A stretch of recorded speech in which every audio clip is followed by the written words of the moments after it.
Hello everyone, I hope you all can see me. There we go, change that.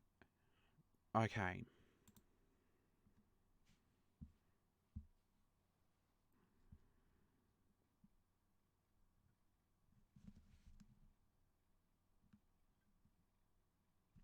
Alright, hello everyone, welcome to my Twitch storytelling stream.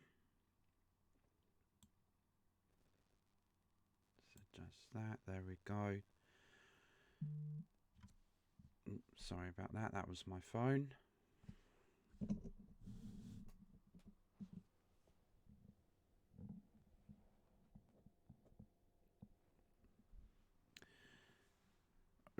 I'll give it a few minutes for everyone to come along and listen.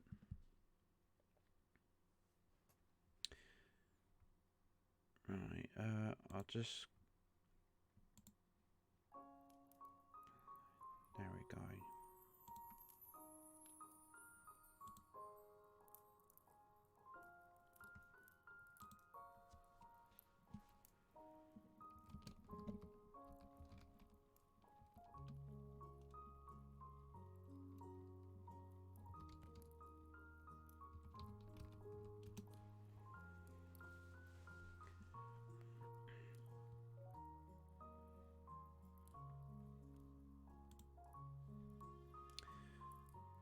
Alright,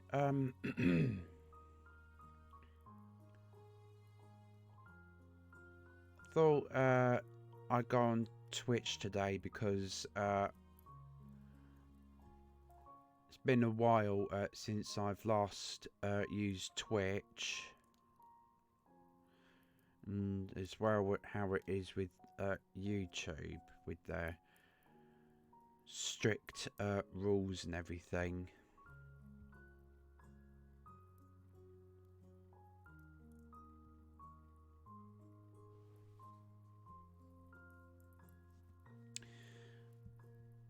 What I'm gonna do, if you give me a few minutes, I will share my stream to other people.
So I hope everyone's Christmas, well, no, everyone's got everything ready for Christmas.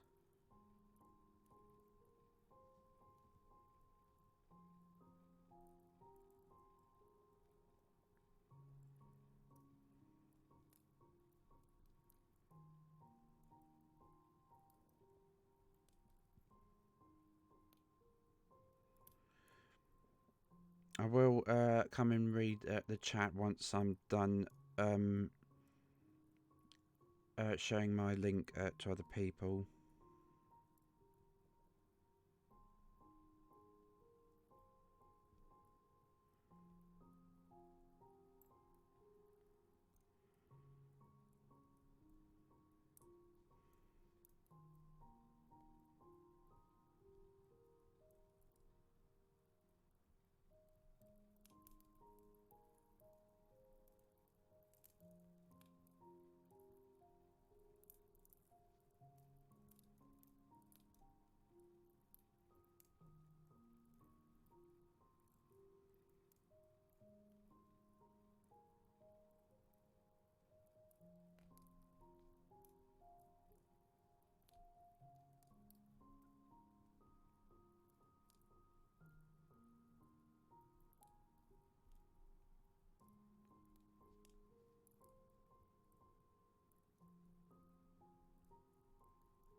Nearly finished.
Alright.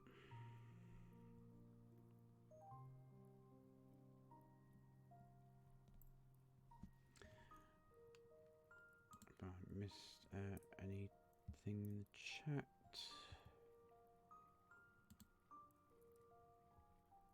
Don't think so.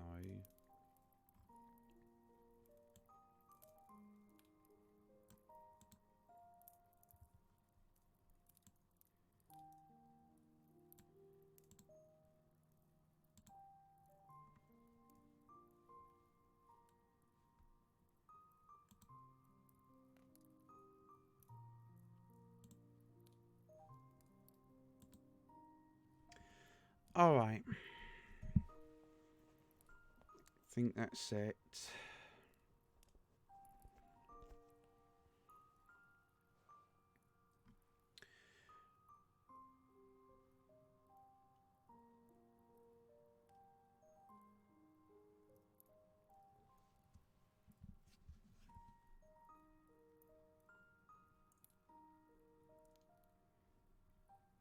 Sorry about this, everyone. I just want to make sure with everything.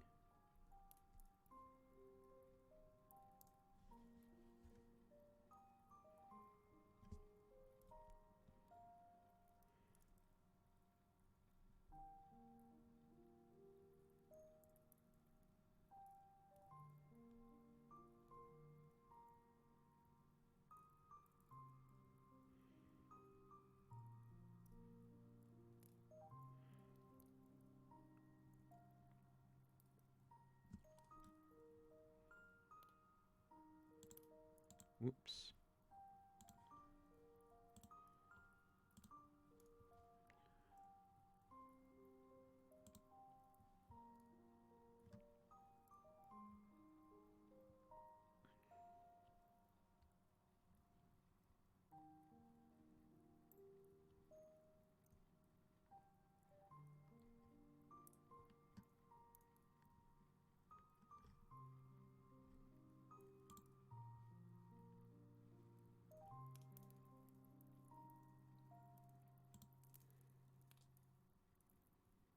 Okay. All seems fine.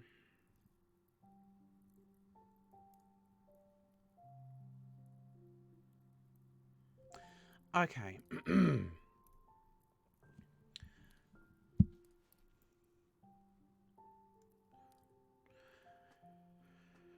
Okay, welcome to my stream, everyone. I thought that I'd come onto Twitch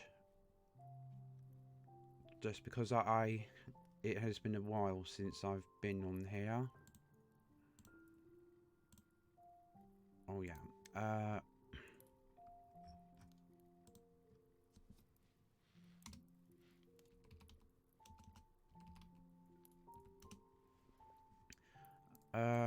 I'm gonna start off with reading A Christmas Carol.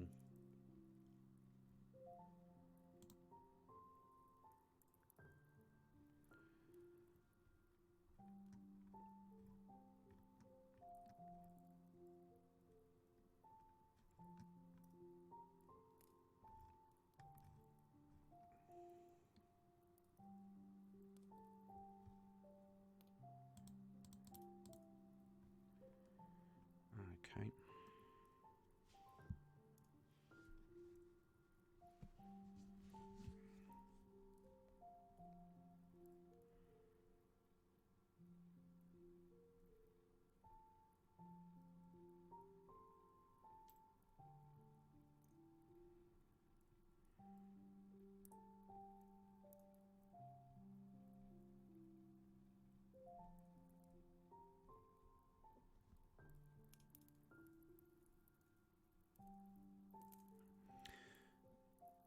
Sorry, I just want to make sure everyone can hear me.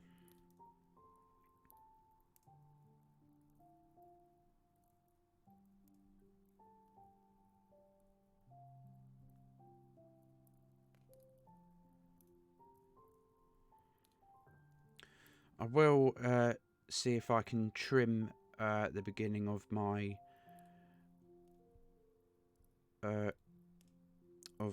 stream after finishing.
Hi Aaron, I thank you so much for coming.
just gonna go on a different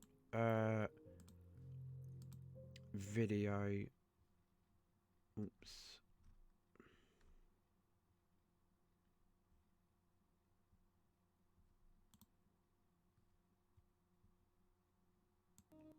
I'll try it with this one.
Okay.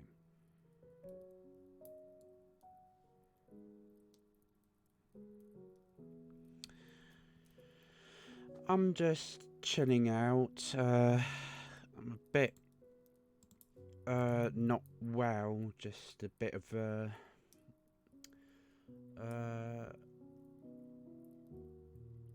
just a chest infection at the moment. I've been to the doctor, so they've prescribed me some antibiotics.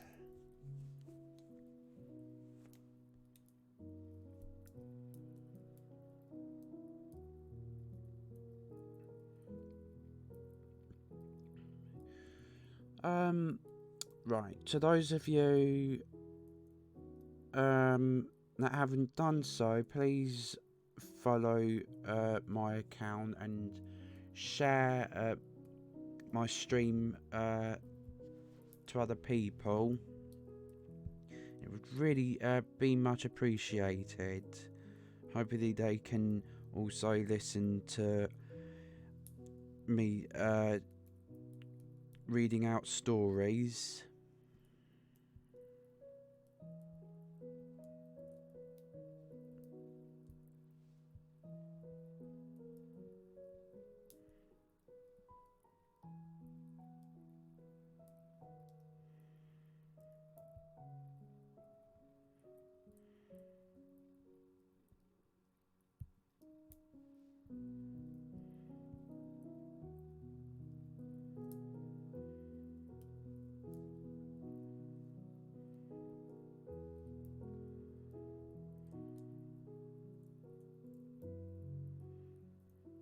Winter storm coming tonight.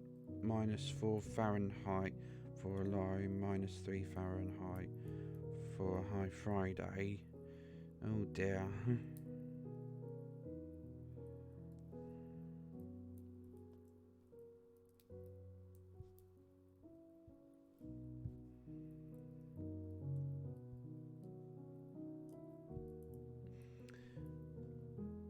I hope you are staying warm. Alrighty. Think I'll just start here. Oh.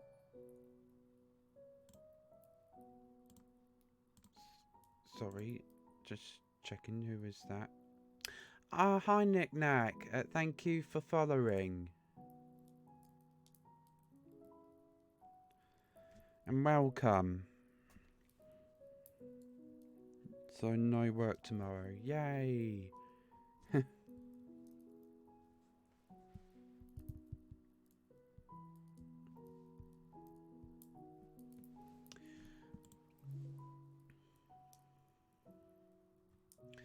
Okay, let's start. A Christmas Carol. A Ghost Story of Christmas by Charles Dickens.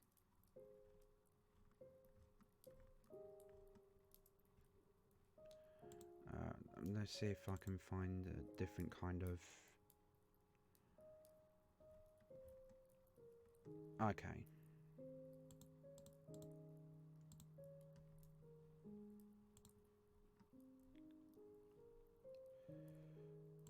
Okay. Stave 1. Marley's ghost. Marley was dead to begin with. There is no doubt whatever about that. The register of his burial was signed by the clergyman, the clerk, the undertaker, and the chief mourner. Scrooge signed it, and Scrooge's name was good upon change for anything he chose to put his hand to. Old Marley was as dead as a doornail. Mind, I don't mean to say that I know of my own knowledge what there is particularly dead about a doornail. I might have been inclined myself to regard a coffin nail as the deadest piece of ironmongery in the trade. But the wisdom of our ancestors is in the simile, and my unhallowed hands shall not disturb it, or the country's done for. You will therefore permit me to repeat emphatically that Marley was as dead as a doornail. Scrooge knew he was dead?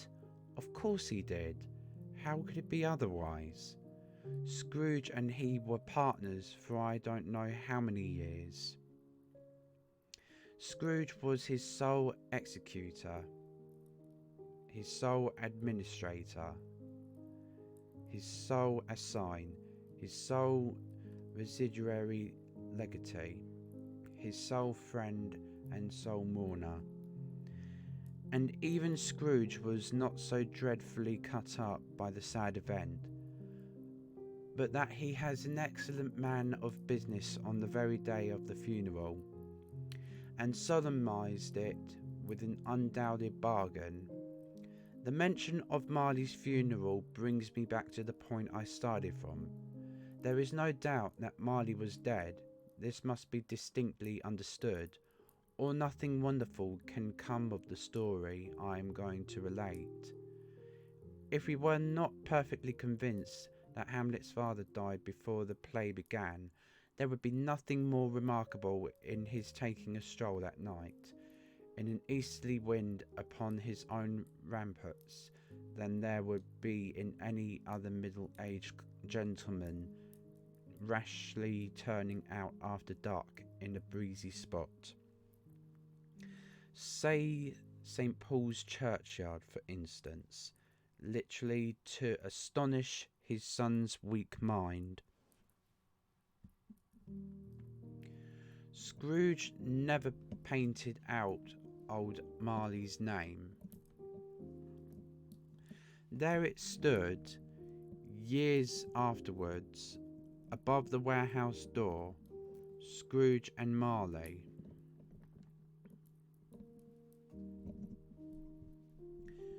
The firm was known as Scrooge and Marley. Sometimes people new to the business called Scrooge and sometimes Marley. But he answered to both names. It was all the same to him.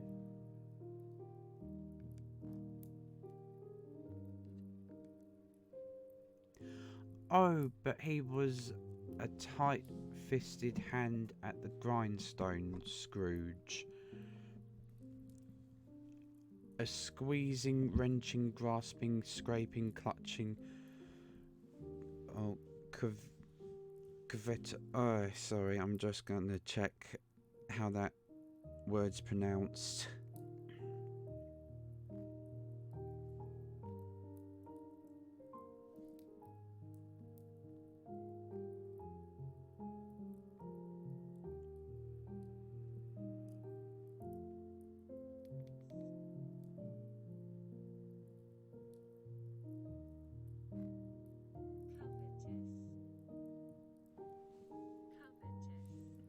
Covetous, a squeezing, wrenching, grasping, scraping, clutching, covetous, old sinner.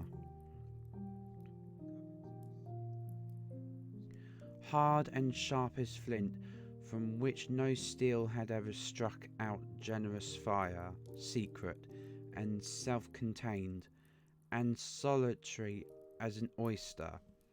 The cold within him froze his old features, nipped his pointed nose, shrivelled his cheek, stiffened his gait, made his eyes red, his thin lips blue, and spoke out shrewdly in his grating voice. A frosty rime was on his head, and on his eyebrows, and his wiry chin. He carried his own low temperature always about with him. He iced his office in the dog days, and didn't thaw it 1 degree at Christmas. External heat and cold had little influence on Scrooge. No warmth could warm, no wintry weather chill him, no wind that blew was bitterer than he, no falling snow was more intent upon its purpose, no pelting rain less open to entreaty. Foul weather didn't know where to have him. The heaviest rain and snow and hail and sleet could boast of the advantage over him in only one respect. They often came down handsomely, and Scrooge never did.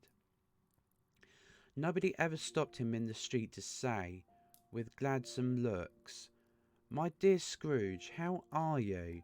When will you come to see me?" No beggars implored him to bestow a trifle, no children asked him what it was o'clock, no man or woman ever once in all his life inquired the way to such and such a place of Scrooge.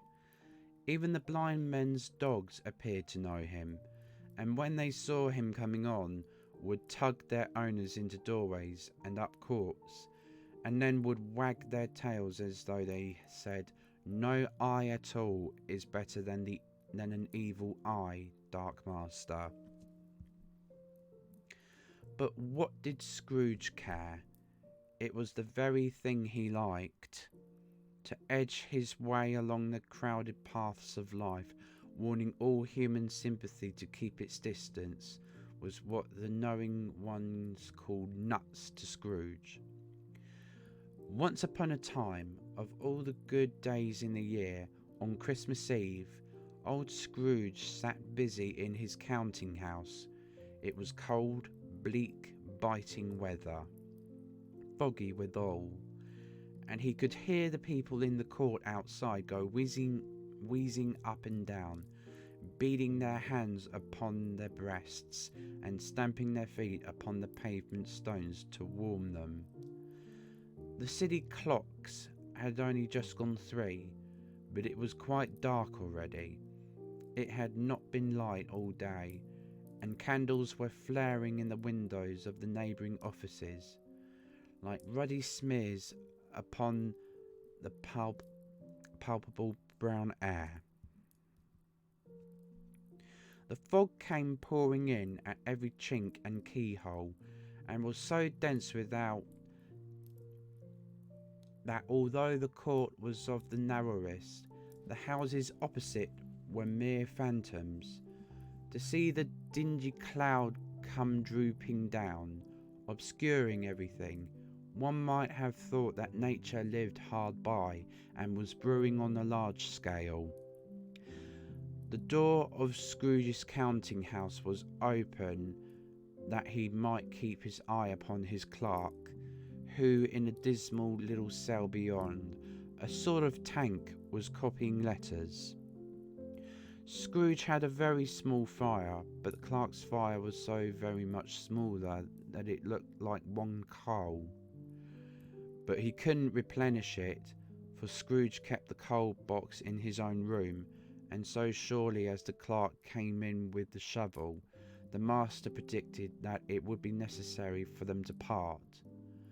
Wherefore the clerk put on his white comforter and tried to warm himself at the candle, in which effort, not being a man of a strong imagination, he failed. "A Merry Christmas, Uncle! God save you!" cried a cheerful voice. It was the voice of Scrooge's nephew, who came upon him so quickly that this was the first intimation he had of his approach. "Bah!" said Scrooge. "Humbug!" He had so heated himself with rapid walking in the fog and frost, this nephew of Scrooge's, that he was all in a glow. His face was ruddy and handsome, his eyes sparkled, and his breath smoked again. "Christmas a humbug, uncle." Oh, sorry, wrong voice. "Christmas a humbug, uncle," said Scrooge's nephew. "You don't mean that, I am sure." "I do," said Scrooge. "Merry Christmas. What right have you to be merry? What reason have you to be merry? You're poor enough." "Come then," returned the nephew gaily. "What right have you to be dismal? What reason have you to be morose? You're rich enough." I'm just going to check about the word morose.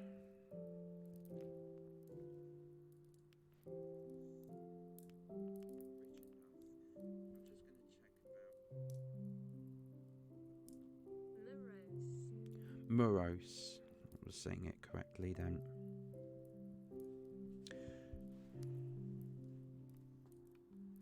Scrooge, having no better answer ready on the spur of the moment, said "Bah!" again, and followed it up with "Humbug!" "Don't be cross, uncle," said the nephew. "What else can I be?" returned the uncle, "when I live in such a world of fools as this? Merry Christmas! Out upon Merry Christmas! What's Christmas time to you but a time for paying bills without money? A time for finding yourself a year older but not an hour richer. A time for balancing your books and having every item in them through a round dozen of months presented dead against you." "If I could work my will," said Scrooge indignantly, "every idiot who goes about with Merry Christmas on his lips should be boiled with his own pudding and buried with a stake of holly through his heart. He should." "Uncle," pleaded the nephew. "Nephew," returned the uncle sternly, "keep Christmas in your own way and let me keep it in mine."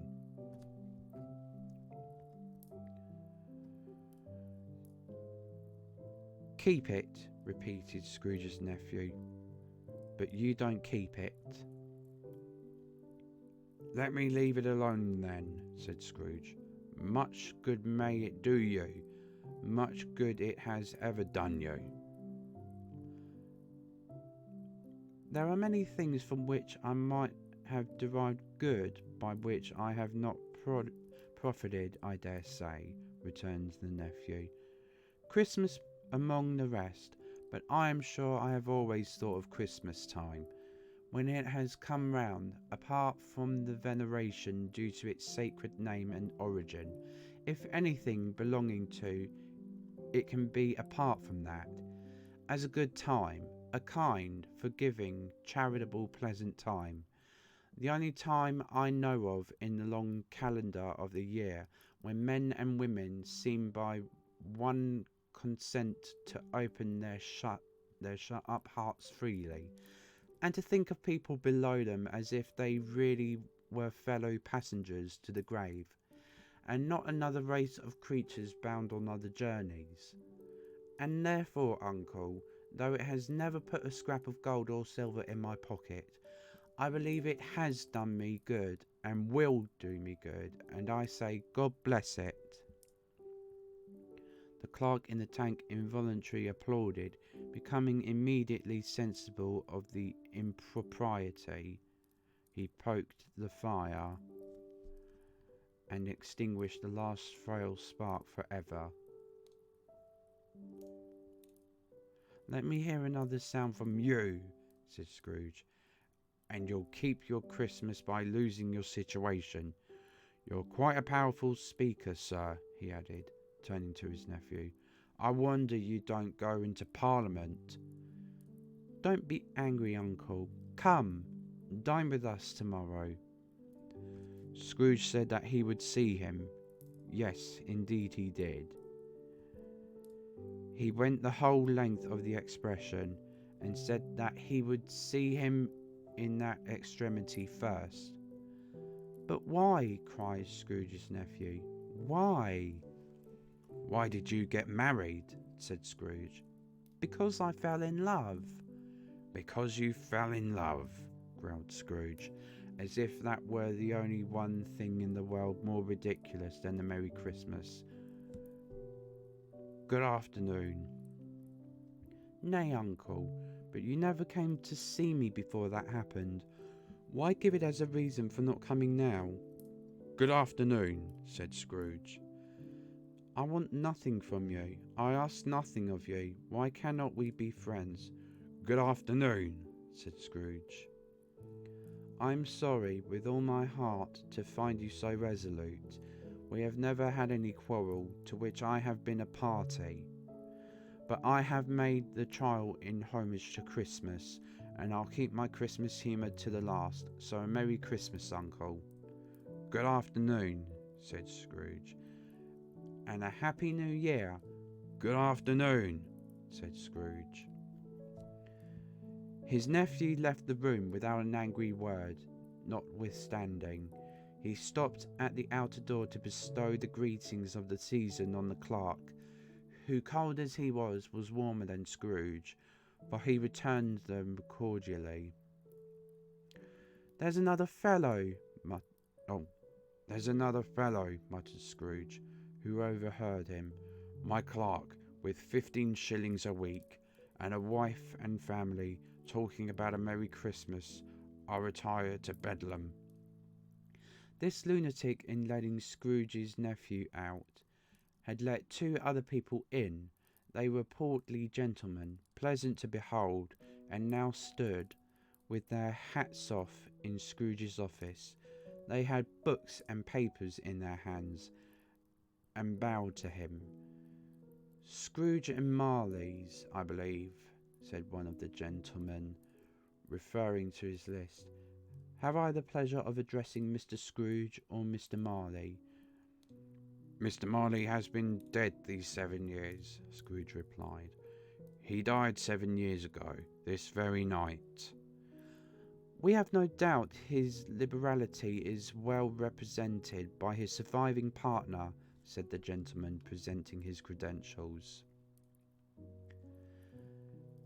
"It certainly was, for they had been 2 kindred spirits." At the ominous word liberality, Scrooge frowned and shook his head and handed the credentials back. "At this festive season of the year, Mr. Scrooge," said the gentleman, taking up a pen, "it is more than usually desirable that we should make some slight provision for the poor and destitute, who suffer greatly at the present time. Many thousands are in want of common necessaries. Hundreds of thousands are in want of common comforts, sir." "Are there no prisons?" asked Scrooge. "Plenty of prisons," said the gentleman, laying down the pen again. "And the union workhouses?" demanded Scrooge. "Are they still in operation?" "They are still," returned the gentleman. "I wish I could say they were not. The treadmill and the poor law are in full vigour then," said Scrooge. "Both very busy, sir." "Oh, I was afraid, from what you said at first, that something had occurred to stop them in their useful course," said Scrooge. "I'm very glad to hear it." "Under the impression that they scarcely furnish Christian cheer of mind." I'm just going to double check with the word scarcely. Oh, who's that? Hi, Amanda J. Thank you so much for following. Thank you, thank you.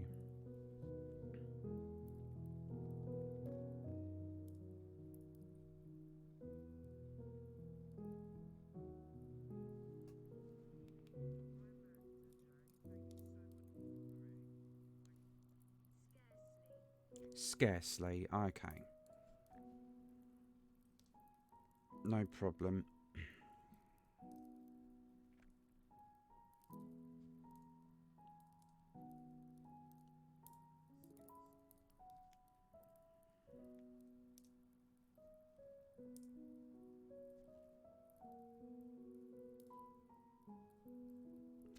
Alright.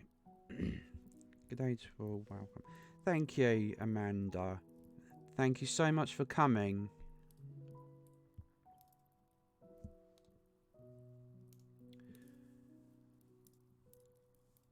Okay. Where did it? Under the impression that they scarcely furnish Christian cheer of mind or body to the multitude, returned the gentleman, a few of us are endeavouring to raise a fund to buy the poor some meat and drink and means of warmth. We choose this time because it is a time of all others when want is keenly felt and abundance rejoices. What shall I put you down for? Nothing, Scrooge replied. You wish to be anonymous? I wish to be left alone, said Scrooge. Since you ask me what I wish, gentlemen, that is my answer. I don't make merry myself at Christmas, and I can't afford to make idle people merry. I help to support the establishments I have mentioned. They cost enough, and those who are badly off must go there. Many can't go there, and many would rather die. If they would rather die, said Scrooge, they had better do it and decrease the surplus population. Besides, excuse me, I don't know that. But you might know it, observed the gentleman. It's not my business, Scrooge returned. It's enough for a man to understand his own business, and not to interfere with other people's. Mine occupies me constantly. Good afternoon, gentlemen. Seeing clearly that it would be useless to pursue their point, the gentlemen withdrew. Scrooge returned his labours with an improved opinion of himself, and in a more facetious temper than was usual with him. Meanwhile, the fog and darkness thickened so that people ran about with flaring links, proffering their services to go before horses in carriages, and conduct them on their way. The ancient tower of a church, whose gruff old bell was always peeping slyly down at Scrooge out of a Gothic window in the wall, became invisible, and struck the hours and quarters in the clouds with tremulous vibrations afterwards, as if its teeth were chattering in its frozen head up there. The cold became intense.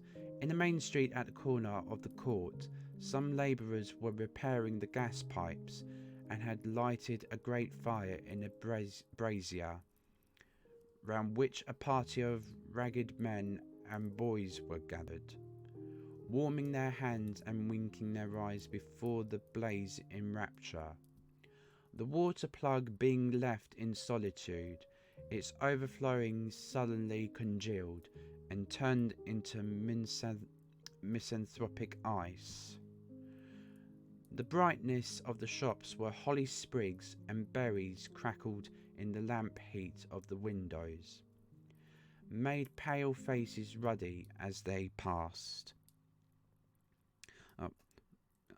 Glad that you're here as well, Amanda. Thank you so much.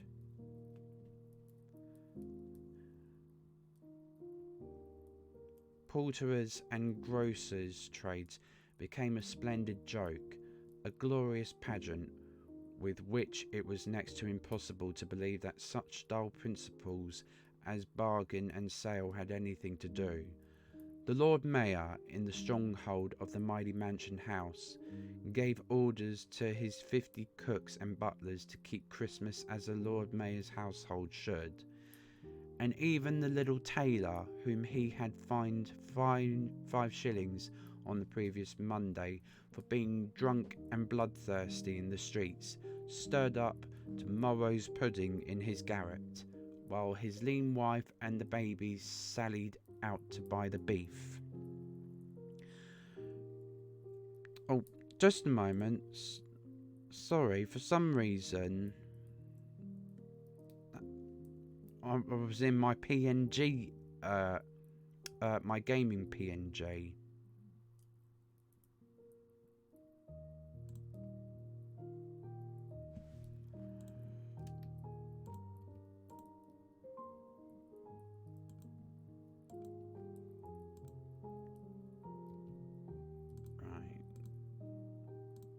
Right, okay. Sorry.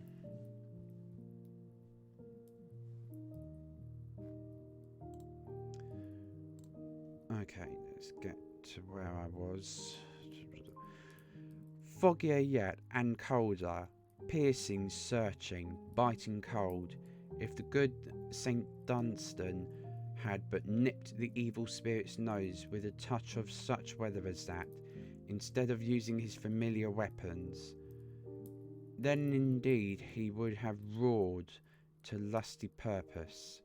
The owner of one scant young nose, gnawed and mumbled by the hungry cold as bones are gnawed by dogs, stooped down at Scrooge's keyhole to regale him with a Christmas carol, but at the first sound of "God bless you, merry gentlemen, may nothing you dismay." Oh, hi Axel! Thank you so much for coming.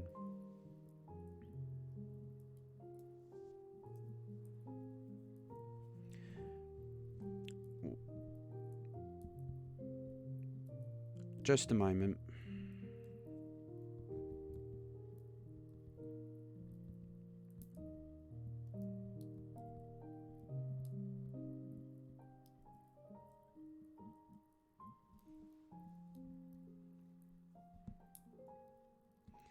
I really thank you for coming along, Axel. Scrooge seized the ruler with such energy of action that the singer fled in terror, leaving the keyhole to the fog in even more congenial frost. Now I'm going to check the word congenial, or if it's congenial. Such fancy words. Oh, it was congenial.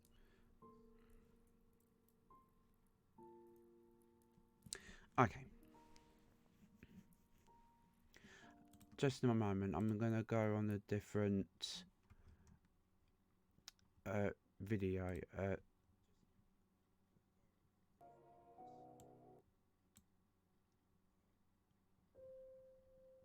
There we go. Oops. Alright, there we go.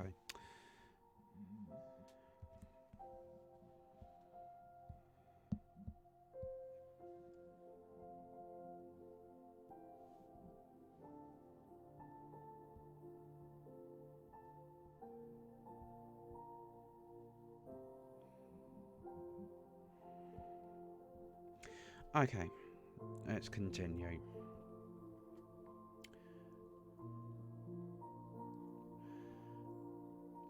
At length the hour of shutting up the counting house arrived.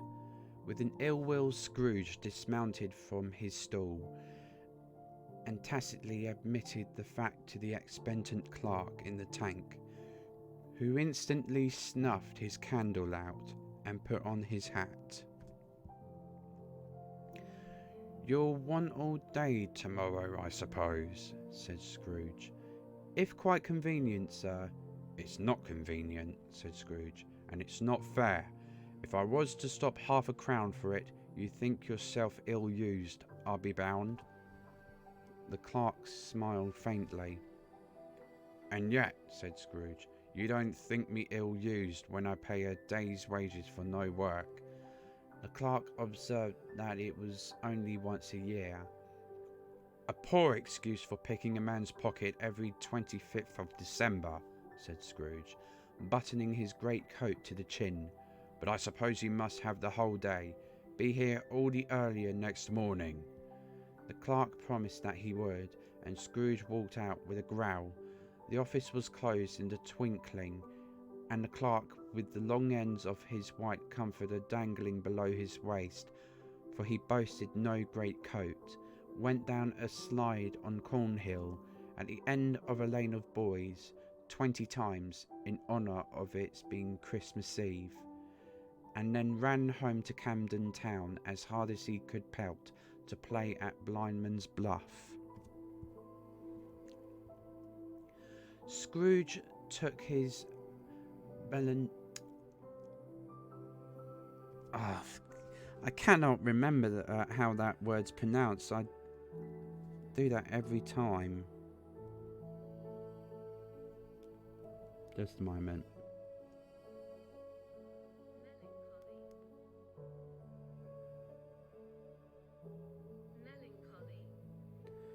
Melancholy.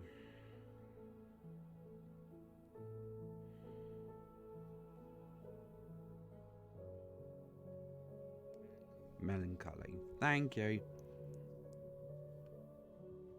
Scrooge took his melancholy dinner in his usual melancholy tavern, and having read all the newspapers and beguiled the rest of the evening with his banker's book,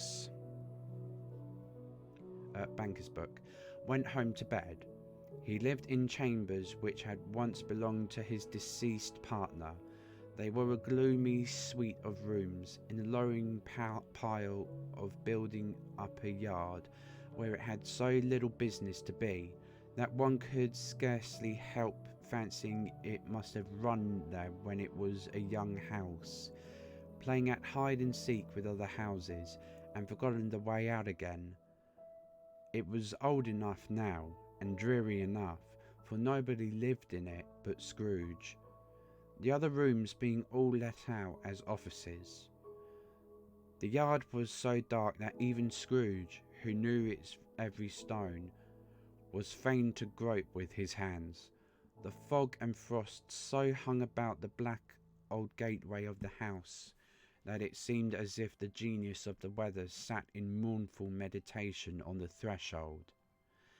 Now it is a fact that there was nothing at all particular about the knocker on the door, except that it was very large. It is also a fact that Scrooge had seen it, night and morning, during his whole residence in that place. Also that Scrooge had as little of what is called fancy about him as any man in the city of London, even including, which is a bold word, the corporation, alderman, and livery. Just a moment. Livery.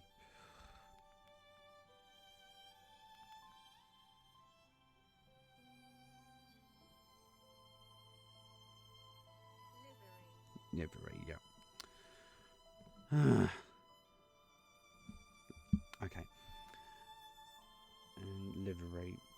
Let it also be borne in mind that Scrooge had not bestowed one thought on Marley since his last mention of his 7 years dead partner that afternoon.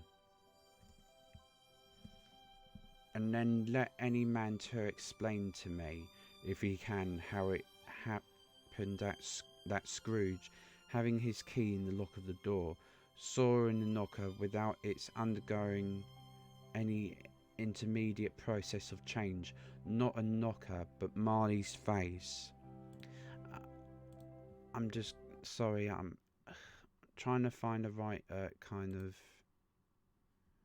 music.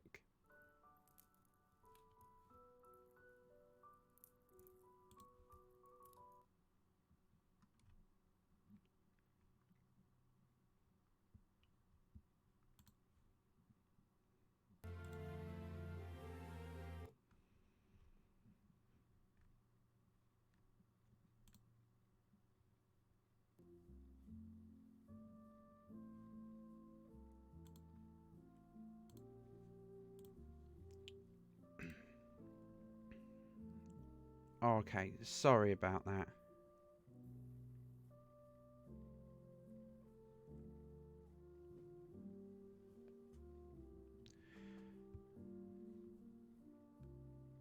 Okay, I'll go back on the other one. Sorry about this. I don't know what I'm doing.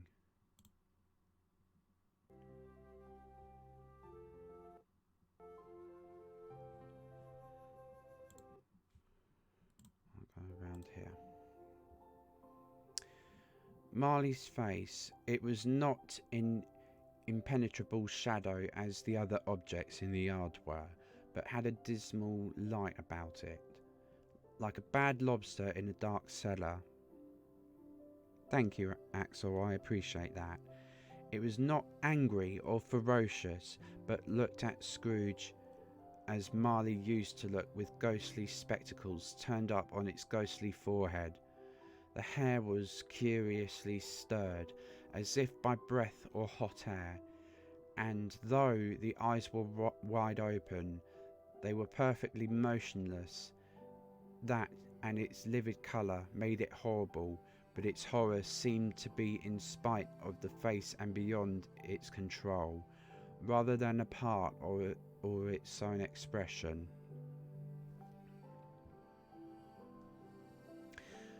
As Scrooge looked fixedly at this phenomenon, it was a knocker again. To say that he was not startled, or that his blood was not conscious of a terrible sensation to which it had been a stranger from infancy, would be untrue. But he put his hand upon the key he had relinquished, turned it sturdily, walked in, and lighted his candle. He did pause with a moment's irresolution before he shut the door, and he did look cautiously behind it first, as if he half expected to be terrified with the sight of Marley's pigtails sticking out into the hall. Thank you so much, Amanda. Thank you all.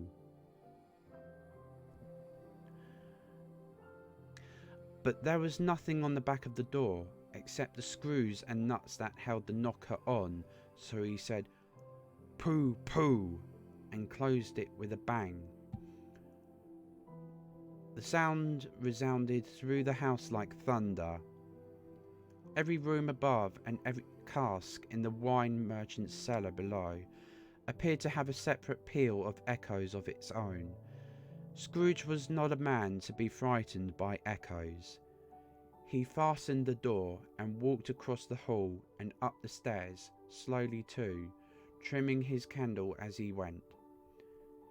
You may talk vaguely about driving a coach and six up a good old flight of stairs, or through a bad young Act of Parliament, but I mean to say you might have got a hearse up that staircase, and taken it broadwise, with the splinter bar towards the wall and the door towards the balustrades, and done it easy.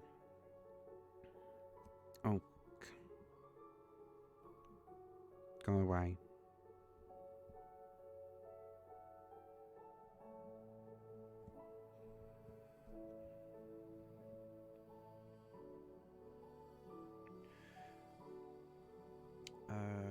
And done it easy. There was plenty of width of that and no room to spare, which is perhaps the reason why Scrooge thought he saw a locomotive hearse going on before him in the gloom. Half a dozen gas lamps out of the street wouldn't have lighted the entry too well, so you may suppose that it was pretty dark with Scrooge's dip. I'm happy to know that, Axel. Up Scrooge went, not carrying a button for that. Darkness is cheap, and Scrooge liked it. But before he shut his heavy door, he walked through his rooms to see that it was all right. He had just enough recollection of the face to desire to do that. Sitting room, bedroom, lumber room, all as they should be. Nobody under the table, nobody under the sofa. A small fire in the grate, spoon and basin ready, and the little saucepan of gruel. Scrooge had a cold in his head upon the hob. Nobody under the bed, nobody in the closet, nobody in his dressing gown, which was hanging up in a suspicious attitude against the wall. Lumber room as usual. Old fire guards, old shoes, 2 fish baskets, washing stand on 3 legs, and a poker. Thank you, Amanda. Quite satisfied, he closed his door and locked himself in, double locked himself in, which was not his custom, thus secured against surprise. He took off his cravat. These words. Just one moment.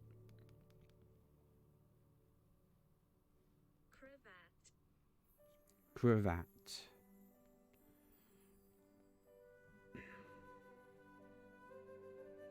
Okay. Thus secured against surprise, he took off his cravat, put on his dressing gown and slippers and his nightcap, and sat down before the fire to take his gruel. Yeah, everything's fine, thank you, Axel. I had to find the pronunciation of cravat.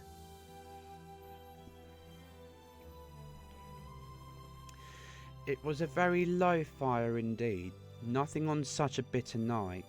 He was obliged to sit close to it and brood over it before he could extract the least sensation of warmth from such a handful of gruel. The fireplace was an old one, built by some Dutch merchant long ago, and paved all round with quaint Dutch tiles, designed to illustrate the scriptures. There were Cains and Abels, Pharaoh's daughters, queens of Sheba, angelic messengers, descending through the air on clouds like featherbeds, Abrahams, Belshazzars, apostles putting off to sea in butterboats, hundreds of figures to attract his thoughts, and yet that face of Marley, 7 years dead, came like the ancient prophet's rod and swallowed up the whole. If each smooth tile had been a blank at first, with power to shape some picture on its surface from the disjointed fragments of his thoughts, there would have been a copy of old Marley's head on every one.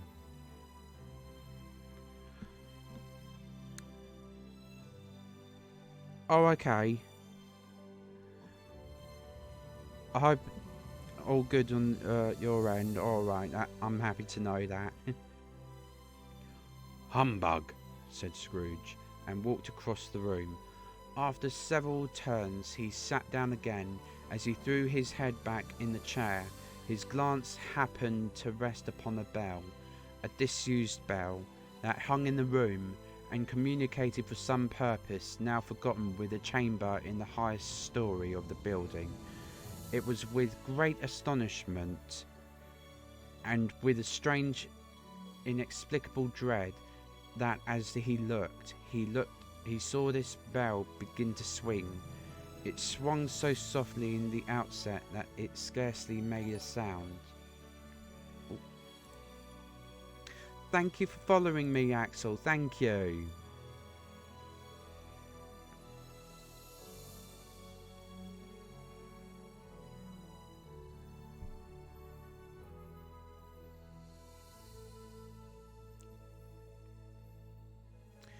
It swung so softly in the outset that it scarcely made a sound, but soon it rang out loudly, and so did every bell in the house.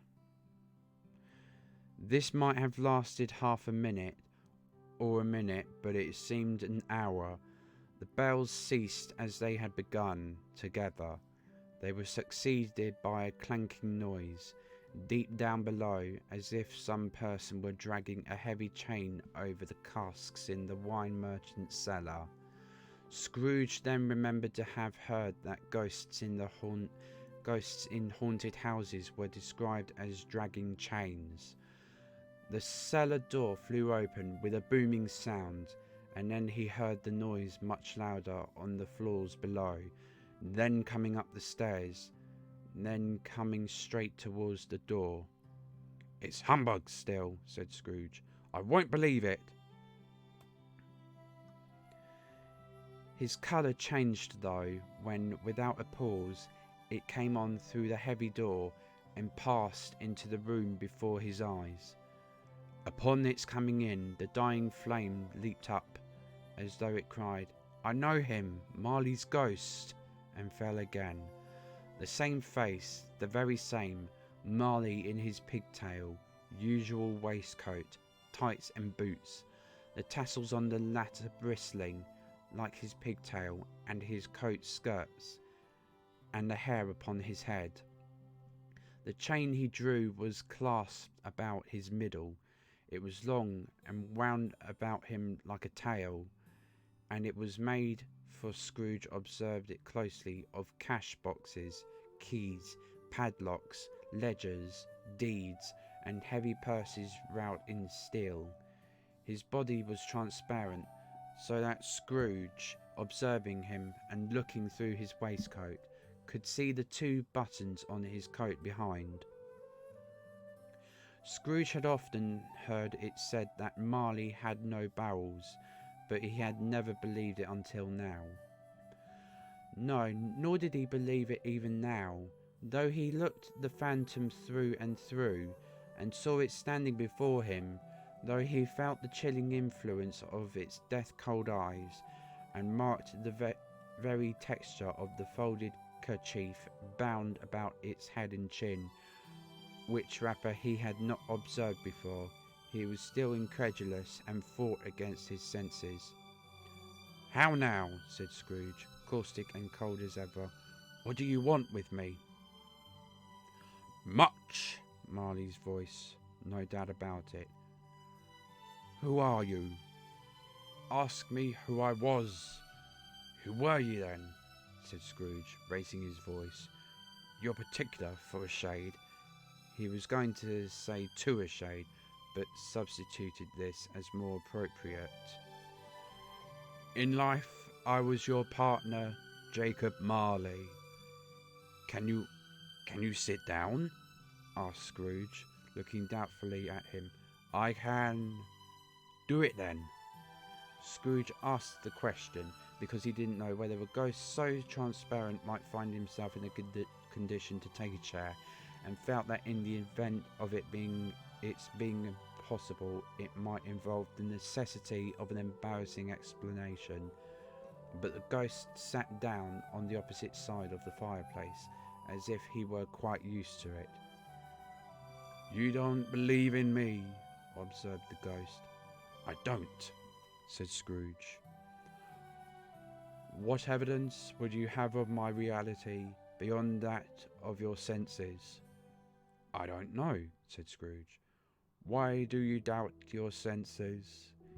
"Because," said Scrooge, "a little thing that affects them. A slight disorder of the stomach makes them cheats.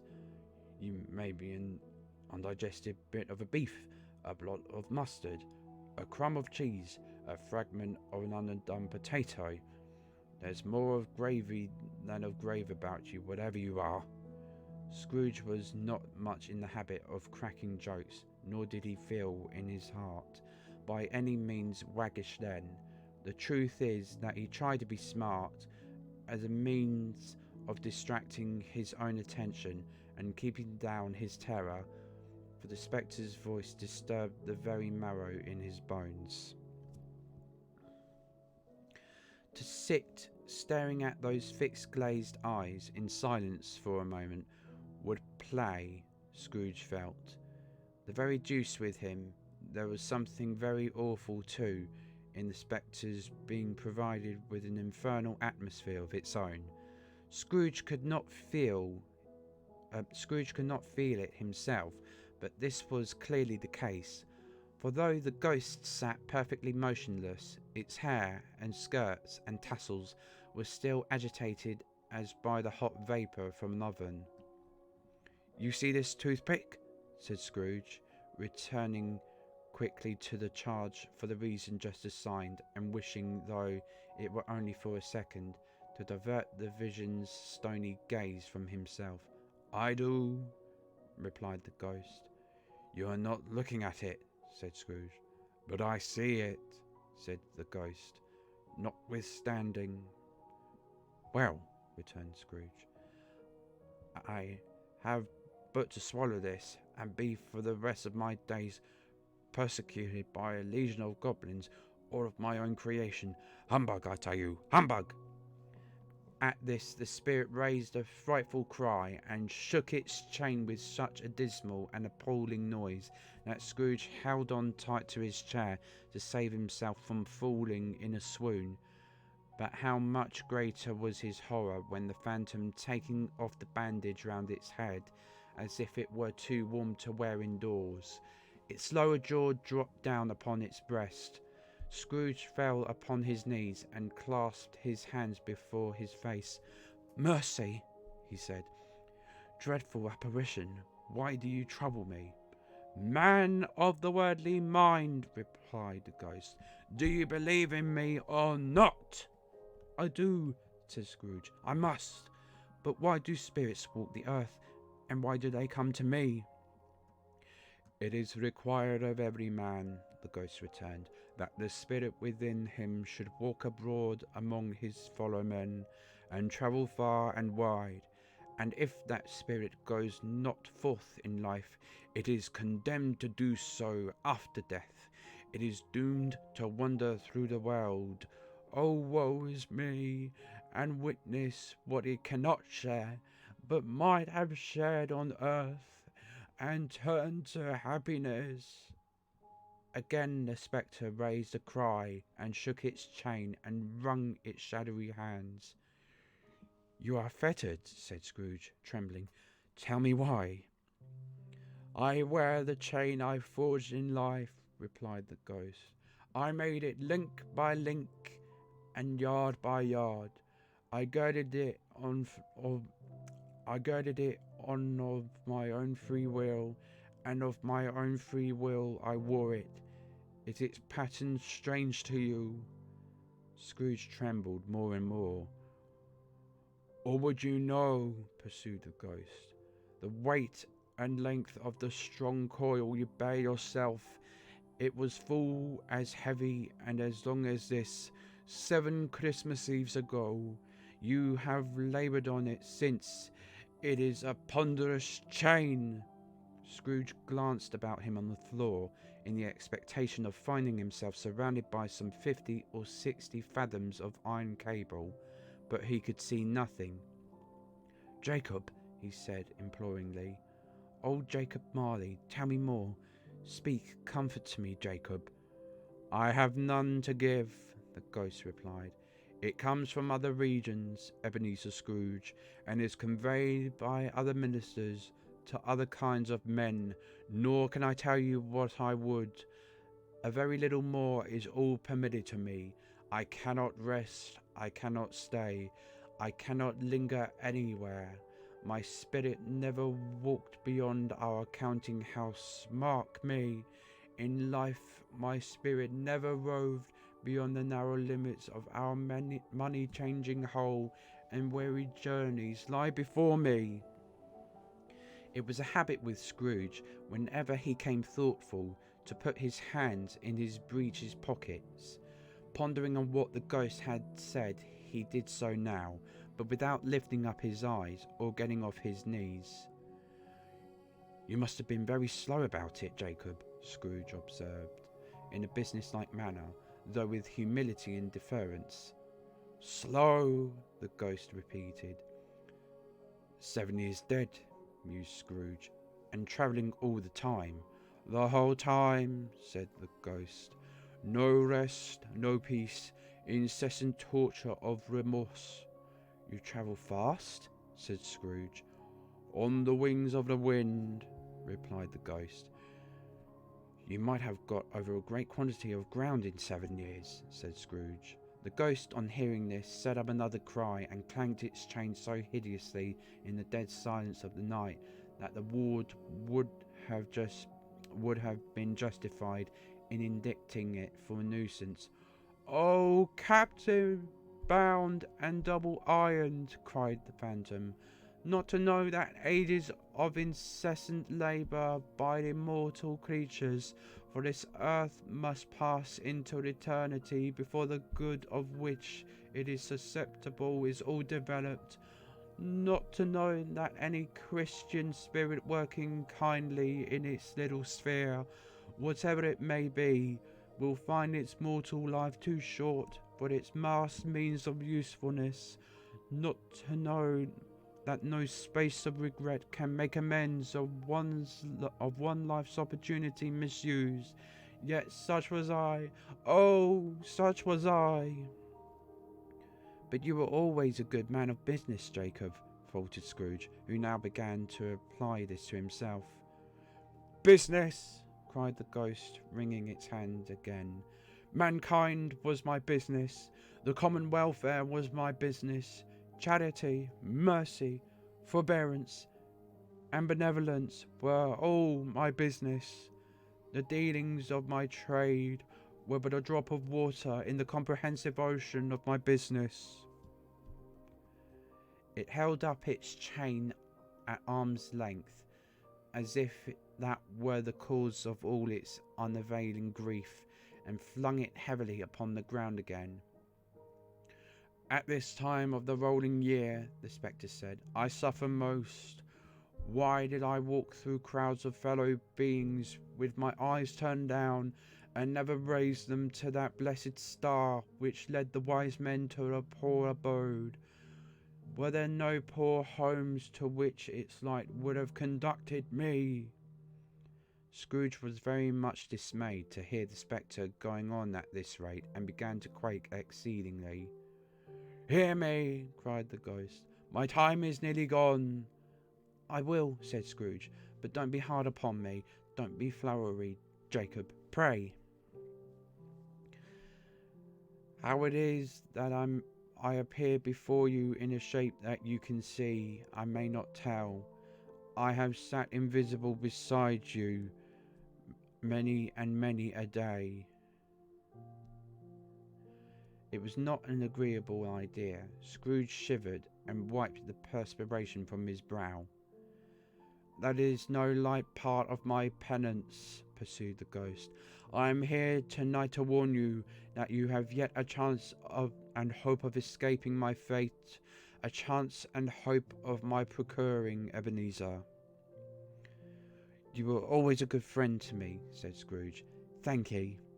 You will be haunted, resumed the ghost, by three spirits. Scrooge's countenance fell almost as low as the ghost's had done. Is that the chance and hope you mentioned, Jacob? He demanded, in a faltering voice. It is. I think I'd rather not, said Scrooge. Without their visits, said the ghost, you cannot hope to shun the path I tread. Expect the first tomorrow, when the bell tolls 1. Couldn't I take 'em all at once and have it over, Jacob? Hinted Scrooge. Expect the second on the next night at the same hour, the third upon the next night, when the last stroke of 12 has ceased to vibrate.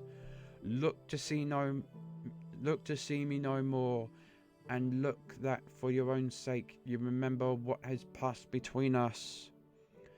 When it had said these words, the spectre took its wrapper from the table and bound it round its head as before.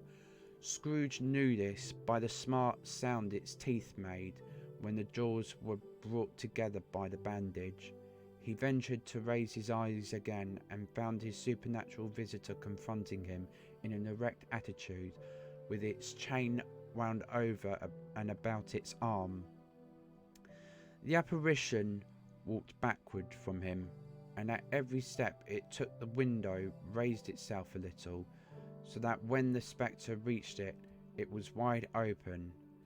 It beckoned Scrooge to approach, which he did.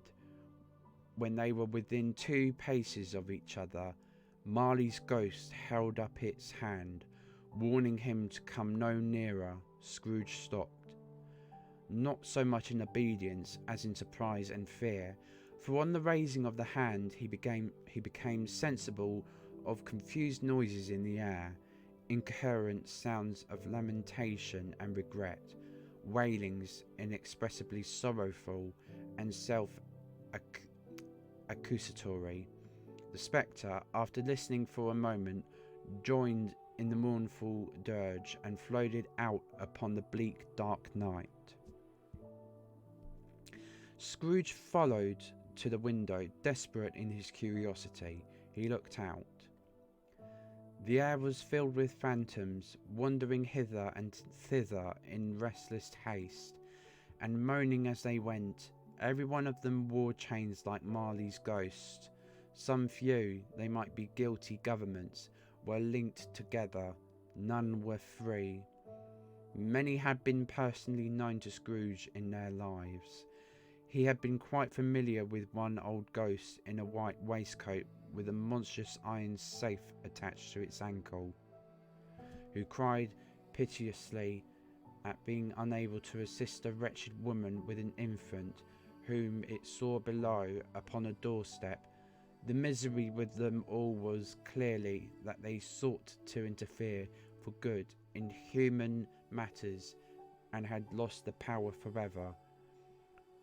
Whether these creatures faded into mist or mist enshrouded them, he could not tell.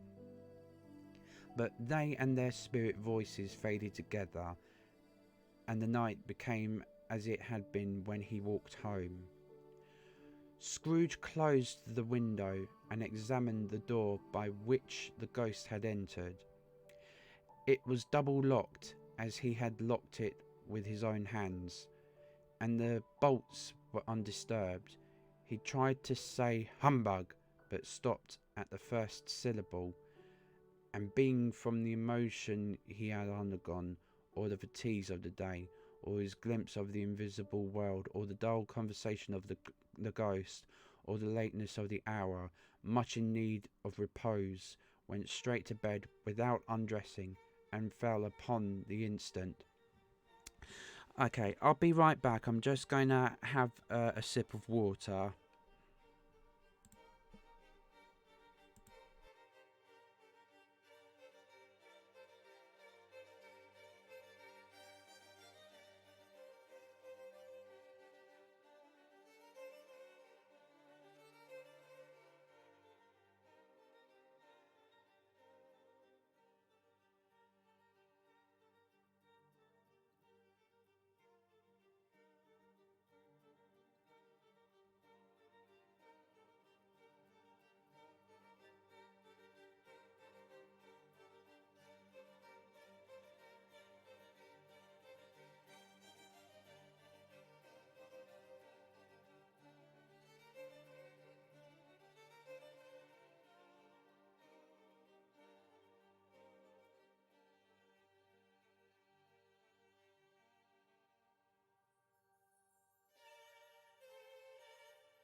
Alright, I'm back. I also did some changes on my Streamlabs notifications. I noticed that it had the default GIF animation, but I changed it to that animated GIF of Sonic instead. So that would be all different now. Alright then. Let's continue. Stave 2. The first of the three spirits. When Scrooge awoke, it was so dark that looking out of bed, he could scarcely distinguish the transparent window from the opaque walls of his chamber. He was endeavouring to... Here we go again.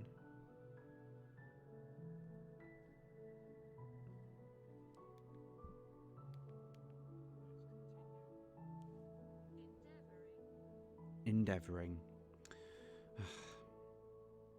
Okay.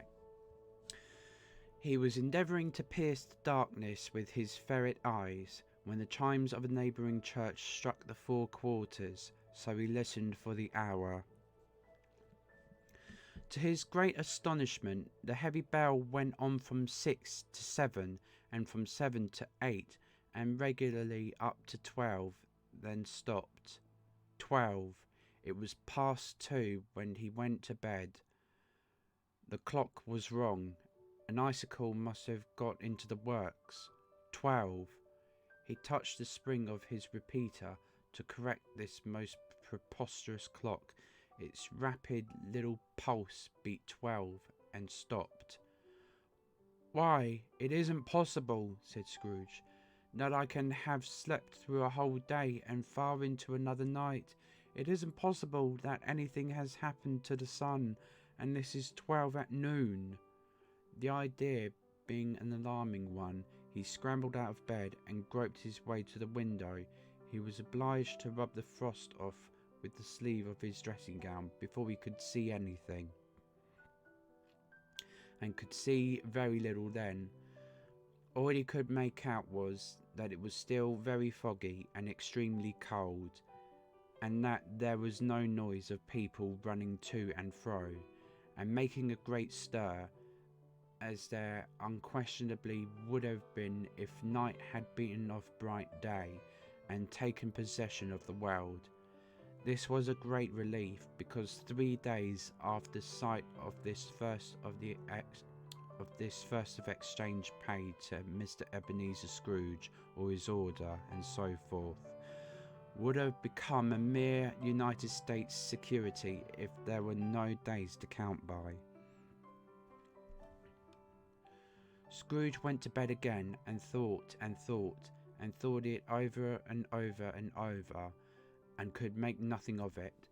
The more he thought, the more perplexed he was, and the more he endeavoured not to think, the more he thought. Marley's ghost bothered him exceedingly.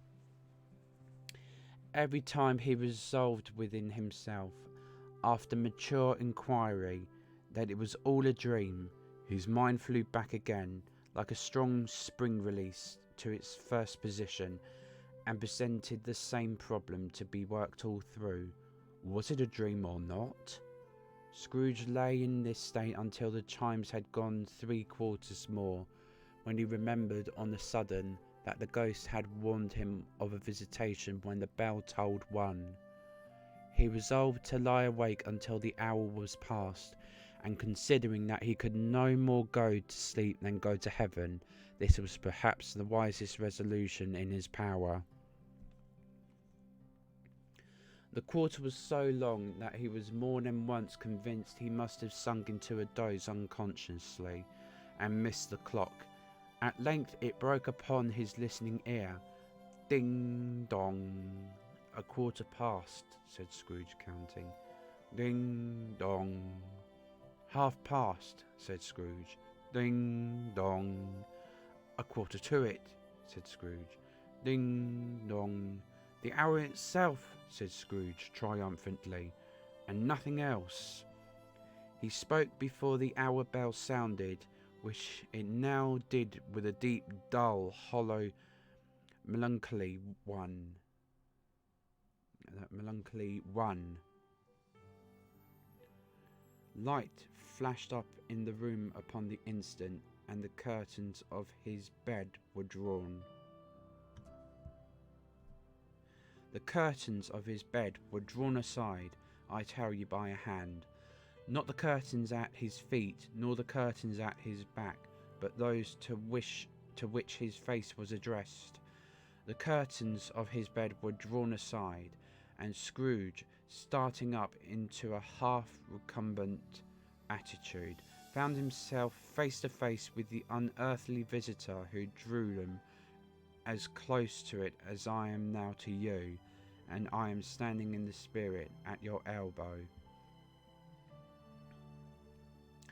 It was a strange figure, like a child, yet not so like a child as like an old man, viewed through some supernatural medium which gave him the appearance of having receded from the view, and being diminished to a child's proportions. Its hair, which hung about its neck and down its back, was white as if with age, and yet the face had not a wrinkle in it, and the tenderest bloom was on the skin. The arms were very long and muscular, the hands the same, as if its hold were of uncommon strength. Its legs and feet, most delicately formed, were like those upper members, bare. It wore a tunic of the purest white, and round its waist was bound a lustrous belt, the sheen of which was beautiful. It held a branch of fresh green holly in its hand, and, in singular contradiction of that wintry emblem, had its dress trimmed with summer flowers. But the strangest thing about it was that from the crown of its head there sprung a bright, clear jet of light, by which all this was visible, and which was doubtless the occasion of its using. In its duller moments, a great extinguisher for a cap which it now held under its arm. So I should have continued on, there as a comma. Doubtless the occasion of its using, in its duller moments, a great extinguisher for a cap which it now held under its arm. Even this, though, when Scrooge looked at it with increasing steadiness, was not its strangest quality, for as its belt sparkled and glittered now in one part and now in another, and what was light one instant at another time was dark, so the figure itself fluctuated in its distinctness, being now a thing with one arm, now with one leg, now with 20 legs, now a pair of legs without a head, now a head without a body, of which dissolving parts no outline would be visible in the dense gloom wherein they melted away. And in the very wonder of this, it would be itself again, distinct and clear as ever. Are you the spirit, sir, whose coming was foretold to me? Asked Scrooge. I am. This voice was soft and gentle, singularly low, as if instead of being so close behind him, it were at a distance. Who and what are you? Scrooge demanded. I am the ghost of Christmas past. Long past? Inquired Scrooge, observant of its dwarfish stature. No, your past. Perhaps Scrooge could not have told anybody why, if anybody could have asked him, but he had a special desire to see the spirit in his cap, and begged him to be covered. What? Exclaimed the ghost. Would you so soon put out with worldly hands the light I give? Is it not enough that you are one of those whose passions made this cap, and forced me through whole trains of years to wear it low upon my brow? Scrooge reverently disclaimed all intention to offend or any knowledge of having wilfully bonneted the spirit at any period of his life. He then made bold to inquire what business brought him there. "Your welfare," said the ghost. Scrooge expressed himself much obliged, but could not help thinking that a night of unbroken rest would have been more conducive to that end. The spirit must have heard him thinking, for it said immediately, "Your reclamation then, take heed." It put out its strong hand as it spoke, and clasped him gently by the arm. "Rise, and walk with me." It would have been in vain for Scrooge to plead that the weather and the hour were not adapted to the pedestrian purposes. That bed was warm, and the thermometer a long way below freezing, that he was clad but lightly in his slippers, dressing gown, and nightcap, and that he had a cold upon him at that time. The grasp, though gentle as a woman's hand, was not to be resisted. He rose, but finding that the spirit made towards the window, clasped his robe in supplication. "I am mortal," Scrooge remonstrated, "and liable to fall." "Bear but a touch of my hand there," said the spirit, laying it upon his heart, "and you shall be upheld in more than this." As the words were spoken, they passed through the wall and stood upon an open country road, with fields on either hand. The city had entirely vanished, not the vestige of the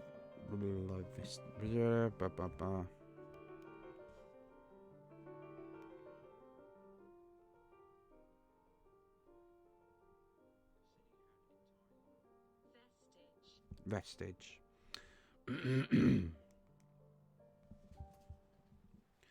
Not a vestige of it was to be seen. The darkness and the mist had vanished with it, for it was a clear, cold winter day with snow upon the ground. "Good heaven!" said Scrooge, clasping his hands together as he looked about him. "I was bred in this place. I was a boy here." The spirit gazed upon him mildly. Its gentle touch, though it had been light and instantaneous, appeared still present to the old man's sense of feeling. He was conscious of 1,000 odours floating in the air, each one connected with 1,000 thoughts and hopes and joys and cares long, long forgotten. "Your lip is trembling," said the ghost. "And what is that upon your cheek?" Scrooge muttered, with an unusual catching in his voice, that it was a pimple, and begged the ghost to lead him to where he would.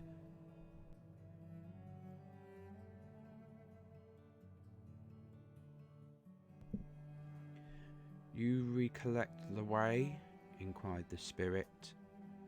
"Remember it!" cried Scrooge with fervour. "I could walk it blindfold." "Strange to have forgotten it for so many years," observed the ghost. "Let us go on." They walked along the road, Scrooge recognising every gate and post and tree, until a little market town appeared in the distance, with its bridge, its church, and winding river. Some shaggy ponies now were seen trotting towards them, with boys upon their backs, who called to other boys in country gigs and carts driven by farmers. All these boys were in great spirits, and shouted to each other until the broad fields were so full of merry music that the crisp air laughed to hear it.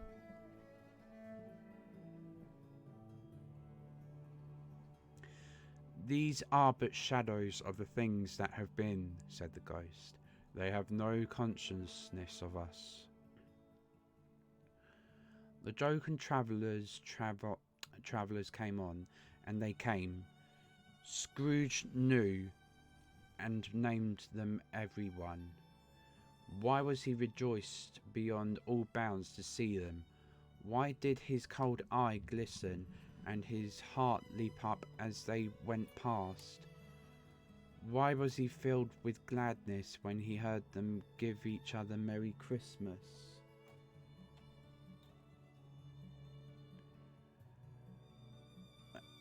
Each other as they parted at crossroads and byways for their several homes. What was Merry Christmas to Scrooge? Out upon Merry Christmas.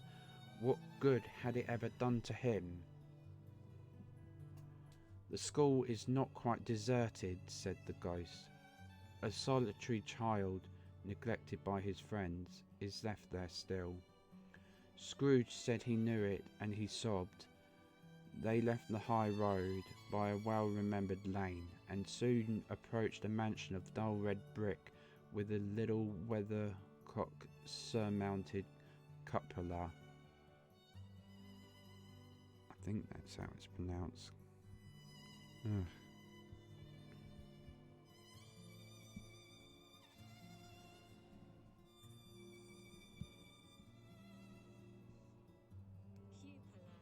Cupola. Okay.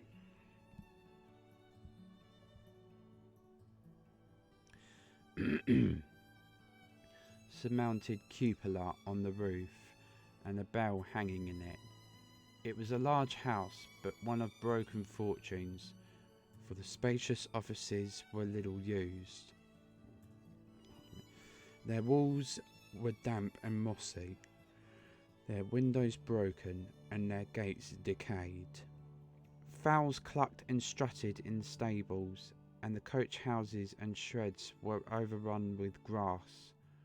Nor was it more retentive of its ancient state within, for entering the dreary hall and glancing through the open doors of many rooms, they found them poorly furnished, cold, and vast. There was an earthy savour in the air, a chilly bareness in the place, which associated itself somehow with too much getting up by candlelight and not too much to eat. They went, the ghost and Scrooge, across the hall to a door at the back of the house.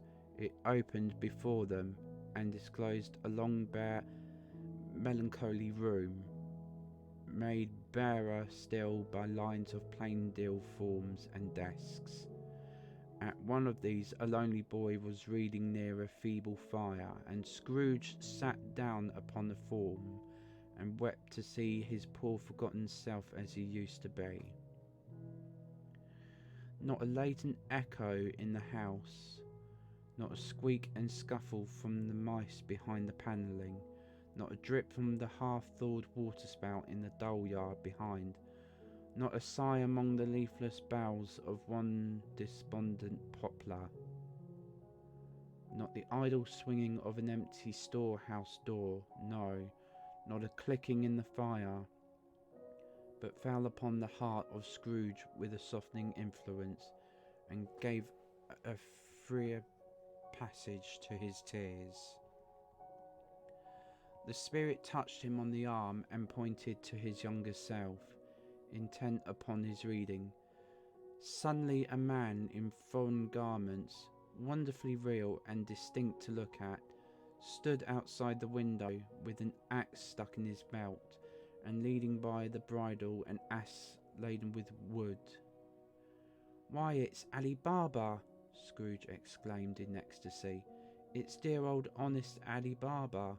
Yes, yes, I know. One Christmas time, when yonder solitary child was left here all alone, he did come for the first time, just like that. Poor boy, and Valentine," said Scrooge, "and his wild brother Orson. There they go. And what's his name, who was put down in his drawers, asleep at the gate of Damascus? Don't you see him?" And the Sultan's groom turned upside down by the guinea. "There he is upon his head. Serve him right. I'm glad of it. what business had he to be married to the princess? To hear Scrooge expending all the earnestness of his nature on such subjects, in a most extraordinary voice between laughing and crying, and to see his heightened and excited face, would have been a surprise to his business friends in the city indeed. "There's the parrot!" cried Scrooge. "Green body and yellow tail, with a thing like a lettuce growing out of the top of his head. There he is!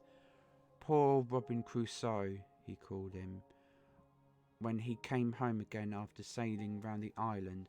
"Poor Robin Crusoe! Where have you been, Robin Crusoe?" The man thought he was dreaming, but he wasn't. It was the parrot, you know.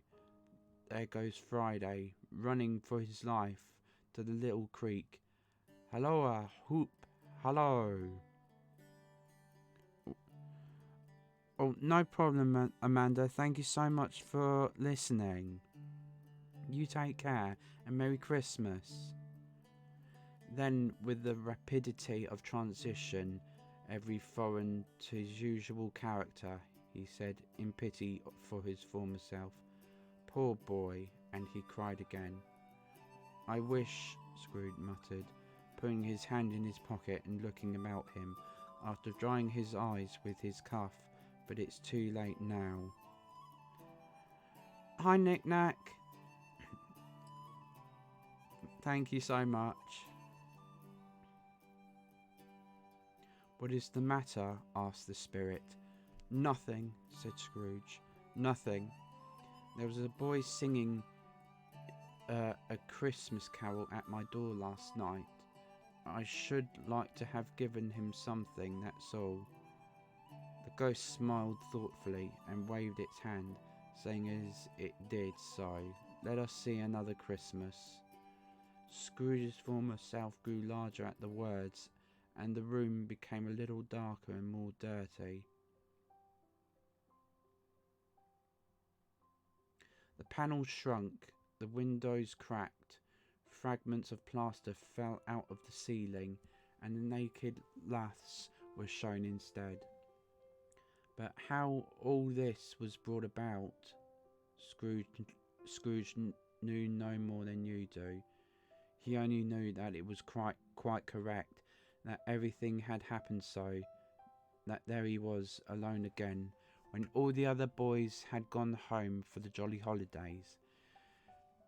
He was not reading now, but waking up and down despairingly. Scrooge looked at the ghost, and with a mournful shaking of his head, glanced anxiously towards the door.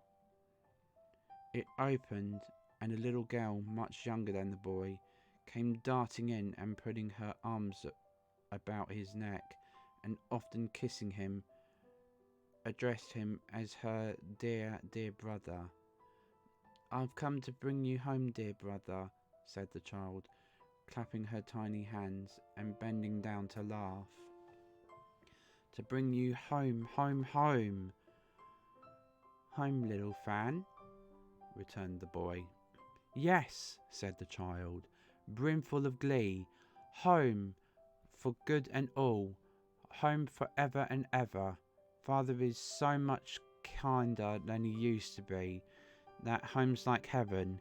He spoke so gently to me one dear night when I was going to bed that I was not afraid to ask him once more if he might come home, and he said yes, you should, and sent me in a coach to bring you, and you're to be a man," said the child, opening her eyes, "and are never to come back here, but first we're to be together all the Christmas long and have the merriest time in all the world."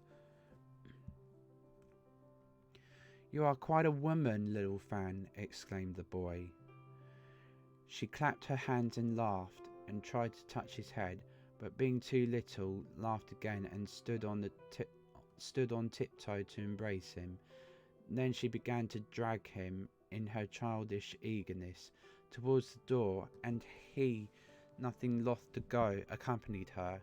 A terrible voice in the hall cried, "Bring down Master Scrooge's box there!" and in the hall appeared the schoolmaster himself, who glared on Master Scrooge with a ferocious condescension and threw him into a dreadful state of mind by shaking hands with him. He then conveyed him and his sister into the veriest old well of a shivering best parlour that ever was seen, where the maps upon the wall and the celestial and terrestrial globes in the windows were waxy with cold. Here he produced a decanter of curiously light wine and a block of curiously heavy cake, and administered instalments of those dainties to the young people, at the same time sending out a meagre servant to offer a glass of something to the postboy, who answered that he thanked the gentleman, but if it was the same tap as he had tasted before, he had rather not. Master Scrooge's trunk being by this time tied on to the top of the chaise, the children bade the schoolmaster goodbye right willingly, and getting into it drove gaily. Just a moment, everyone.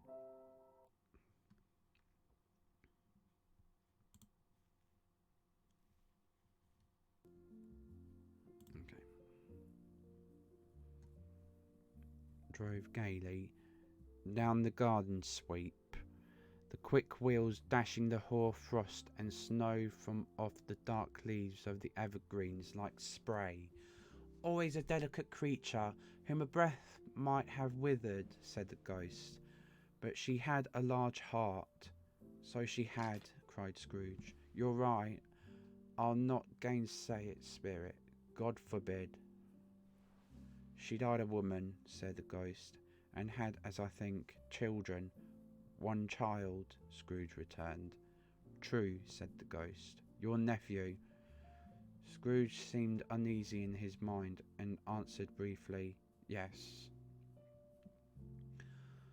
Although they had but that moment left the school behind them, they were now in the busy thoroughfares of a city, where shadowy passengers passed and repassed, where shadowy carts and coaches battled for the way, and all the strife and tumult of a real city were. It was made plain enough by the dressing of the shops that here too it was Christmas time again, but it was evening and the streets were lighted up. The ghost stopped at a certain warehouse door and asked Scrooge if he knew it. Know it, said Scrooge. Was I apprenticed here? They went in at sight of an old gentleman in a Welsh wig, sitting behind such a high desk that if he had been 2 inches taller he must have knocked his head against the ceiling. Scrooge cried in great excitement, Why, it's old Fezziwig, bless his heart. It's Fezziwig alive again. Old Fezziwig laid down his pen and looked up at the clock, which pointed to the hour of 7. He rubbed his hands, adjusted his capacious waistcoat, laughed all over himself, from his shows to his organ of benevolence, and called out in a comfortable, oily, rich, fat, jovial voice, Yo-ho there, Ebenezer, Dick. Scrooge's former self, now grown a young man, came briskly in, accompanied by his fellow prentice. Dick Wilkins, to be sure, said Scrooge to the ghost. Bless me, yes, there he is. He was very much attached to me, was Dick. Poor Dick, dear, dear. Yo-ho, my boys, said Fezziwig. No more work tonight. Christmas Eve, Dick. Christmas, Ebenezer. Let's have the shutters up, cried old Fezziwig, with a sharp clasp of his hands before a man can say Jack Robinson. You won't believe how those 2 fellows went at it. They charged into the street with the shutters, 1, 2, 3, had them up in their places, 4, 5, 6, barred them and pinned, then 7, 8, 9, and came back before you could have got to 12. panting like racehorses. "Hilly-ho!" cried old Fezziwig, skipping down from the high desk with wonderful agility. "Clear away, my lads, and let's have lots of room here. Hilly-ho, Dick! Cheer up, Ebenezer!" Clear away! There was nothing they wouldn't have cleared away, or couldn't have cleared away, with old Fezziwig looking on. It was done in a minute. Every movable was packed off, as if it were dismissed from public life for evermore. The floor was swept and watered, the lamps were trimmed, fuel was heaped upon the fire, and the warehouse was as snug and warm and dry and bright a ballroom as you would desire to see upon a winter's night. In came a fiddler with a music book, and went up to the lofty desk and made an orchestra of it, and tuned like 50 stomach aches. In came Mrs. Fezziwig, one vast substantial smile. In came the 3 Miss Fezziwigs, beaming and lovable. In came the 6 young followers whose hearts they broke. In came all the young men and women employed in the business. In came the housemaid with her cousin, the baker. In came the cook with her brother's particular friend, the milkman. In came the boy from over the way, who was suspected of not having board enough from his master. Oh, I've lost myself there. Oh, there it is. Trying to hide himself behind a girl from next door, but one, who was proved to have had her ears pulled by her mistress. In they all came, one after another, some shyly, some boldly, some gracefully, some awkwardly, some pushing, some pulling. In they all came, anyhow and everyhow. Away they all went, 20 couple at once, hands half round and back again the other way, down the middle and up again, round and round, in various stages of affectionate grouping. Old top couple always turning up in the wrong place. New top couple starting off again as soon as they got there. All top couples at last, and not a bottom one to help them. When this result was brought about, old Fezziwig, clapping his hands to stop the dance, cried out, "Well done!" and the fiddler plunged his hot face into a pot of porter, especially provided for that purpose. But scorning rest upon his reappearance, he instantly began again, though there were no dances yet, as if the other fiddler had been carried home exhausted on a shutter, and he were a brand new man resolved to beat him out of sight or perish. There were more dances, and there were forfeits, and more dances, and there was cake, and there was negus, and there was a great piece of cold roast, and there was a great piece of cold boiled, and there were mince pies and plenty of beer. But the great effect of the evening came after the roast and boiled, when the fiddler, an artful dog mind, the sort of man who knew his business better than you or I could have told it him, struck up Sir Roger de Coverley. Then old Fezziwig stood out to dance with Mrs. Fezziwig. Top couple too, with a good stiff piece of work cut out for them, 3 or 24 pair of partners, people who were not to be trifled with, people who would dance and had no notion of walking.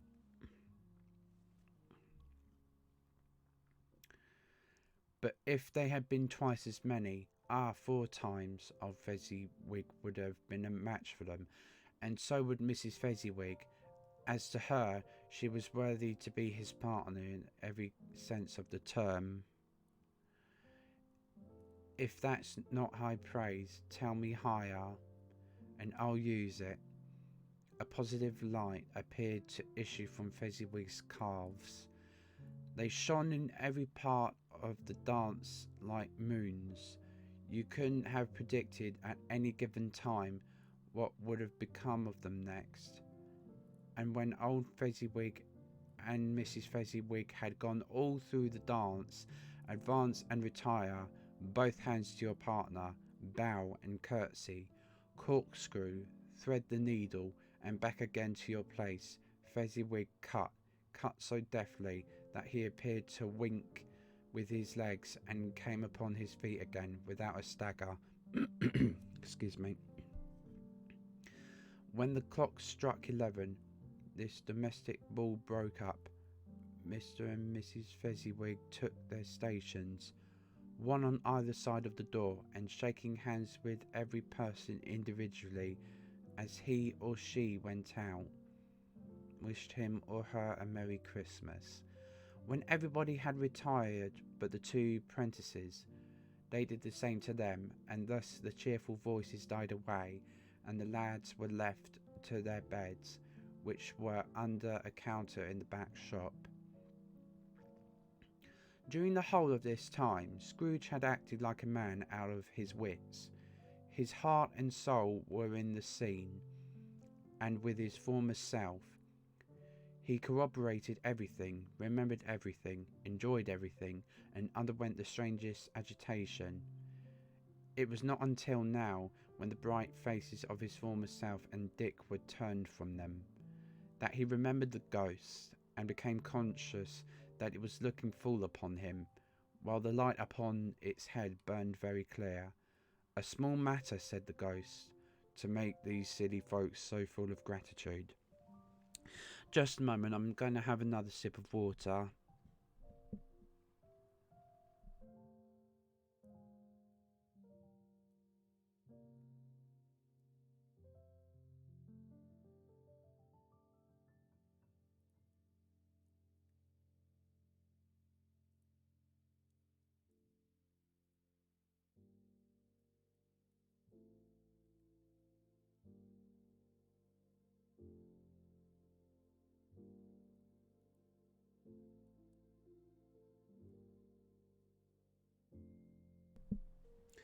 Okay, I'm back.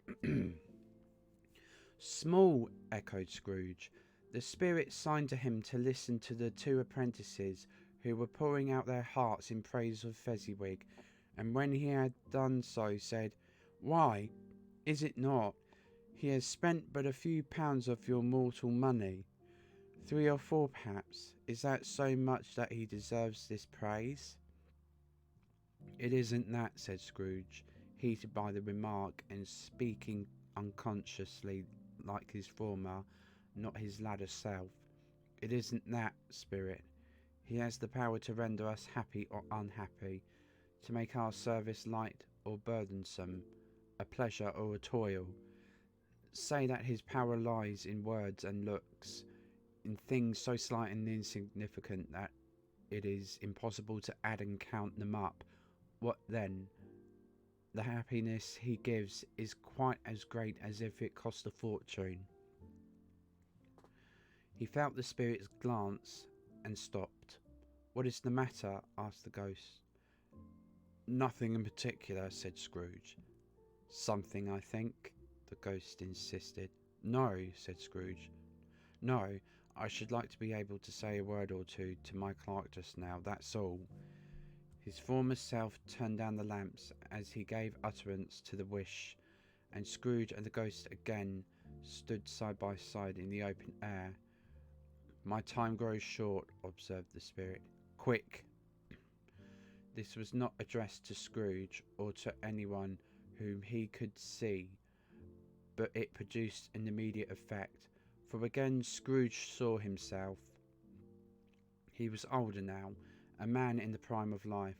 His face had not the harsh and rigid lines of later years, but it had begun to wear the signs of care and avarice.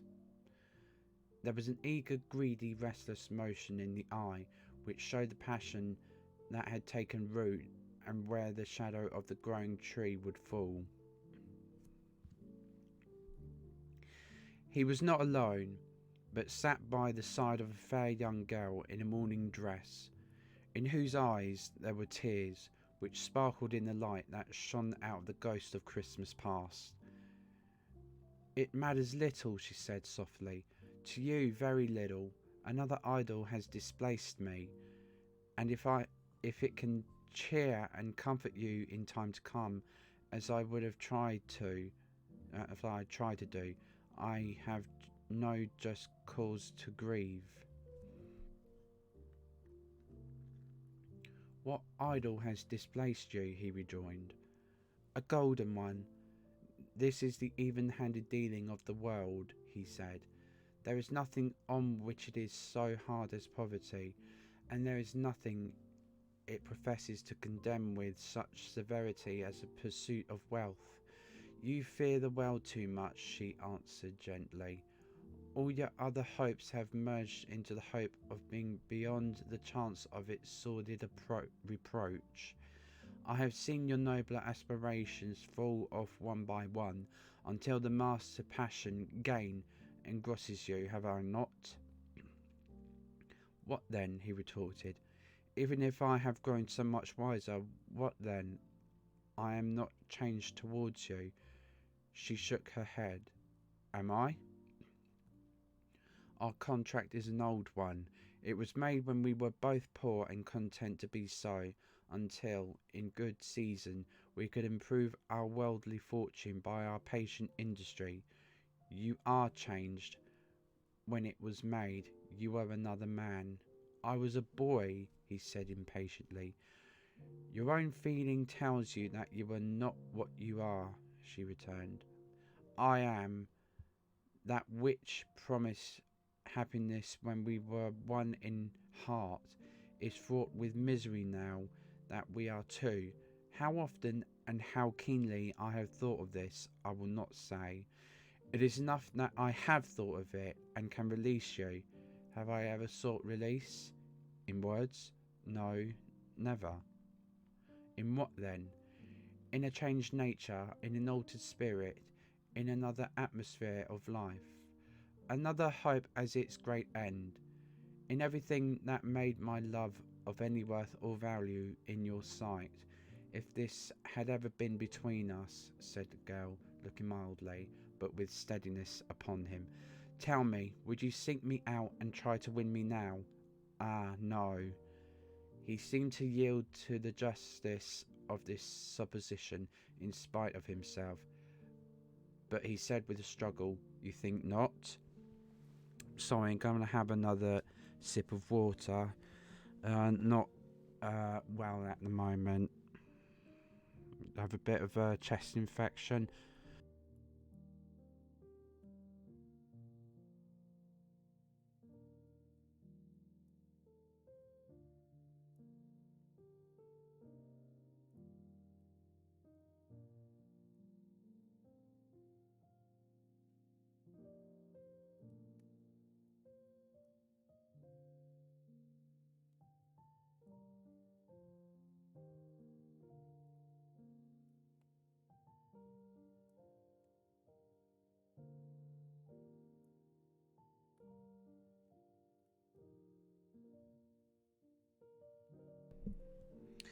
Back. Okay.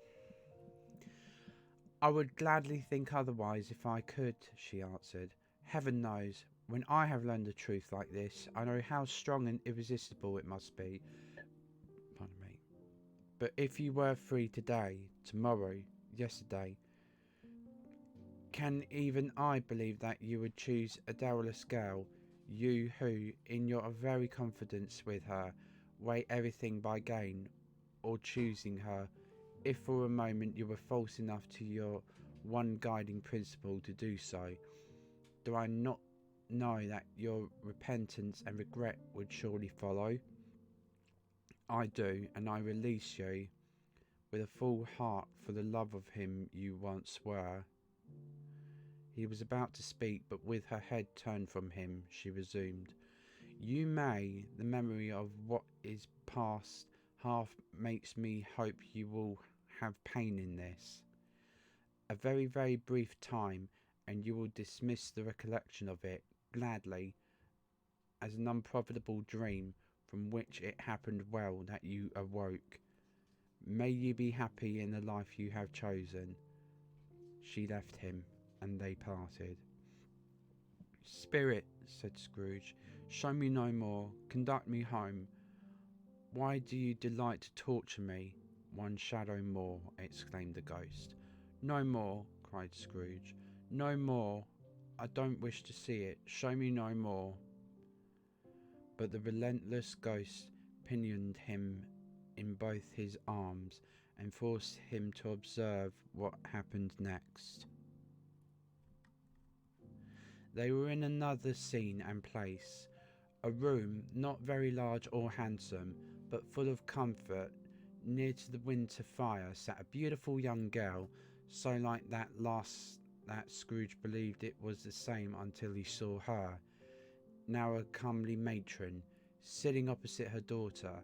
The noise in this room was perfectly tumultuous, for there were more children there than Scrooge in his agitated state of mind could count, and, unlike the celebrated herd in the poem, they were not 40 children conducting themselves like one, but every child was conducting itself like 40.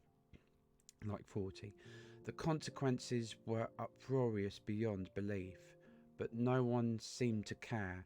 On the contrary, the mother and daughter laughed heartily, and enjoyed it very much, and the latter, soon beginning to mingle in the sports, got pillaged by the young brigands most ruthlessly. What would I not have given to one of them, though I never could have been so rude? No, I wouldn't for the wealth of all the world have crushed that braided hair and torn it down, and for the precious little shoe, I wouldn't have plucked it off, God bless my soul, to save my life. As to measuring her waist in sport, as they did, bold young brood, I couldn't have done it. I should have expected my arm to have grown round it for a punishment, and never come straight again, and yet again, and yet I should have dearly liked, I own, to have touched her lips, to have questioned her, that she might have opened them, to have looked upon the lashes of her downcast eyes, and never raised a blush, to have let loose waves of hair, an inch of which would be a keepsake beyond price. In short, I should have liked, I do confess, to have had the lightest license of a child, and yet to have been man enough to know its value. But now a knocking at the door was heard, and such a rush immediately ensued that she with laughing face and plundered dress was borne towards it, the centre of a flushed and boisterous group, just in time to greet the father, who came home attended by a man laden with Christmas toys and presents. Then the shouting and the struggling and the onslaught that was made on the defenceless porter, the scaling him with chairs for ladders to dive into his pockets, despoil him of brown paper parcels, hold on tight by his cravat, hug him round his neck. Oh, forgotten the name. How to pronounce cravat again? Just a moment.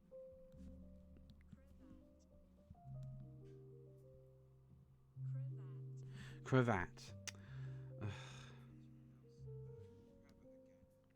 Okay. Hold on tight by his cravat, hug him round his neck, pummel his back, and kick his legs in irrepressible affection. The shouts of wonder and delight with which the development of every package was received, the terrible announcement that the baby had been taken in the act of putting a doll's frying pan into his mouth, and was more than suspected of having swallowed a fictitious turkey, glued on a wooden platter, the immense relief of finding this a false alarm, The joy and gratitude and ecstasy, they are all indescribable alike. It is enough that by degrees the children and their emotions got out of the parlour, and by one step at a time, up to the top of the house where they went to bed, and so subsided. And now Scrooge looked on more attentively than ever, when the master of the house, having his daughter leaning fondly on him, sat down with her and her mother at his own fireside. And when he thought that such another creature, quite as graceful and as full of promise, might have called him father, and been a springtime in the haggard winter of his life, his sight grew very dim indeed. "Belle," said the husband, turning to his wife with a smile, "I saw an old friend of yours this afternoon. Who was it? Guess." "How can I?" "I don't know," she added in the same breath, laughing as he laughed. "Mr. Scrooge." Mr. Scrooge it was. I passed his office window, and as it was not shut up, and he had a candle inside, I could scarcely help seeing him. His partner lies upon the point of death, I hear, and that he sat alone, quite alone in the world, I do believe. "Spirit," said Scrooge in a broken voice, "remove me from this place." "I told you these were shadows of the things that have been," said the ghost. "That they are what they are. Do not blame me." "Remove me," Scrooge exclaimed. "I cannot bear it." He turned upon the ghost, and seeing that it looked upon him with a face in which in some strange way there were fragments of all the faces it had shown him, wrestled with it. "Leave me, take me back, haunt me no longer."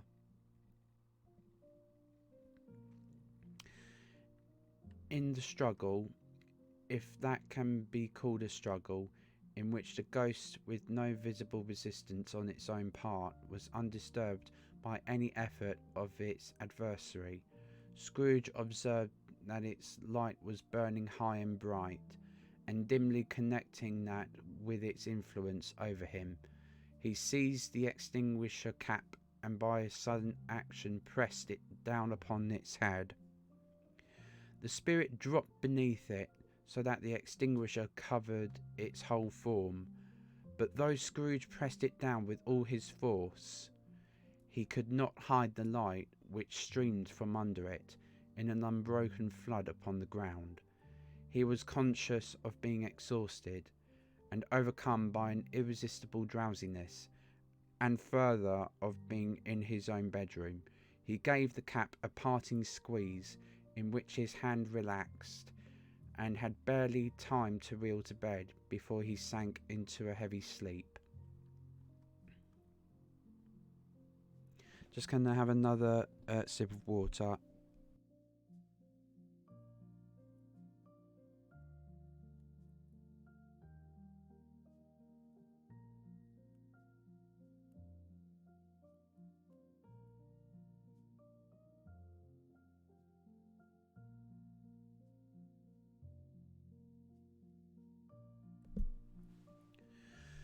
I'm back. Stave 3, the second of the three spirits. Awaking in the middle of a prodigiously tough snore, and sitting up in bed to get his thoughts together, Scrooge had no occasion to be told that the bell was again upon the stroke of 1. He felt that he was restored to consciousness in the right nick of time, for the especial purpose of holding a conference with the second messenger dispatched to him through Jacob Marley's intervention. But finding that he turned uncomfortably cold when he began to wonder which of his curtains this new spectre would draw back, he put them every one aside with his own hands, and lying down again, established a sharp lookout all round the bed, for he wished to challenge the spirit on the moment of its appearance, and did not wish to be taken by surprise and made nervous.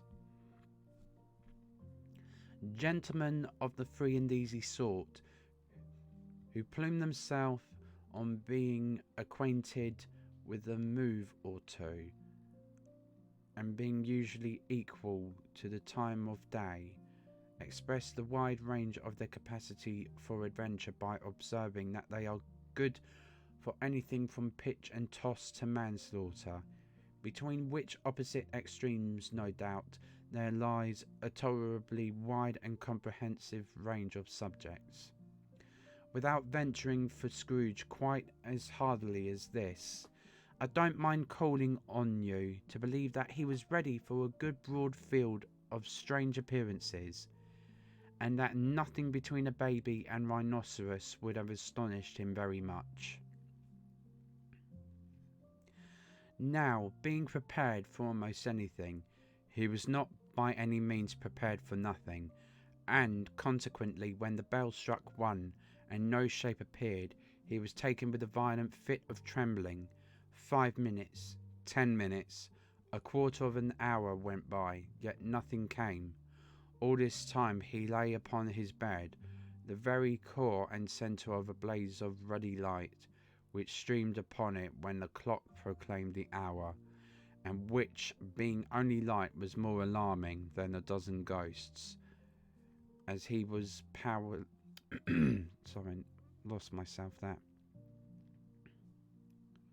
as he was powerless to make out what it meant or would be at, and was sometimes apprehensive that he might be at that very moment an interesting case of spontaneous combustion, without having the consolation of knowing it. At last, however, he began to think, as you or I would have thought at first, for it is always the person not in the predicament who knows what ought to have been done in it, and would unquestionably have done it too. At last, I say, he began to think that the source and secret of this ghostly light might be in the adjoining room, from whence, on further tracing it, it seemed to shine. This idea taking full possession of his mind, he got up softly and shuffled in his slippers to the door. The moment Scrooge's hand was on the lock, a strange voice called him by his name and bade him enter. He obeyed. It was his own room, there was no doubt about that, but it had undergone a surprising transformation. The walls and ceiling were so hung with living green that it looked a perfect grove, from every part of which bright gleaming berries glistened. The crisp leaves of holly, mistletoe, and ivy reflected back the light as if so many little mirrors had been scattered there, and such a mighty blaze went roaring up the chimney, as that dull petrifaction of a hearth and never known in Scrooge's time, or Marley's, or for many and many a winter season gone. Heaped up on the floor to form a kind of throne were turkeys, geese, game, poultry, brawn, great joints of meat, sucking pigs, long wreaths of sausages, mince pies, plum puddings, barrels of oysters, red-hot chestnuts, cherry-cheeked apples, juicy oranges, luscious pears, immense 12th cakes, and seething bowls of punch that made the chamber dim with their delicious steam. In easy state upon this couch there sat a jolly giant, glorious to see, who bore a glowing torch, in shape not unlike Plenty's horn, and held it high up to shed its light on Scrooge as he came peeping round the door. "Come in," exclaimed the ghost. "Come in, and know me better, man." Scrooge entered timidly and hung his head before this spirit. He was not the dogged Scrooge he had been, and though the spirit's eyes were clear and kind, he did not like to meet them. "I am the ghost of Christmas present," said the spirit. "Look upon me." Scrooge reverently did so. It was clothed in one simple green robe or mantle, bordered with white fur. This garment hung so loosely on the figure that its capacious breast was bare, as if disdaining to be warded or concealed by any artifice. Its feet, observable beneath the ample folds of the garment, were also bare, and on its head it wore no other covering than a holly wreath, set here and there with shining icicles. Its dark brown curls were long and free as its genial face. I think, just a moment.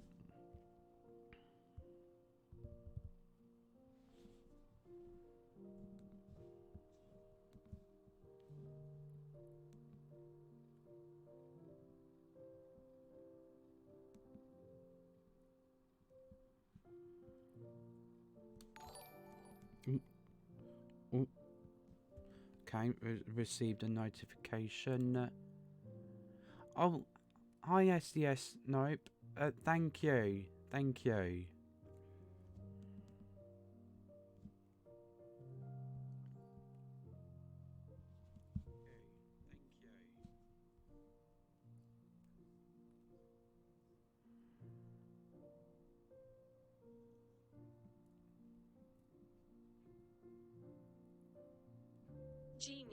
Genial.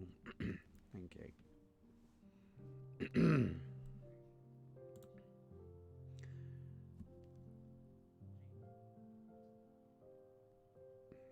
Oh, you're very welcome. Thank you. Merry Christmas.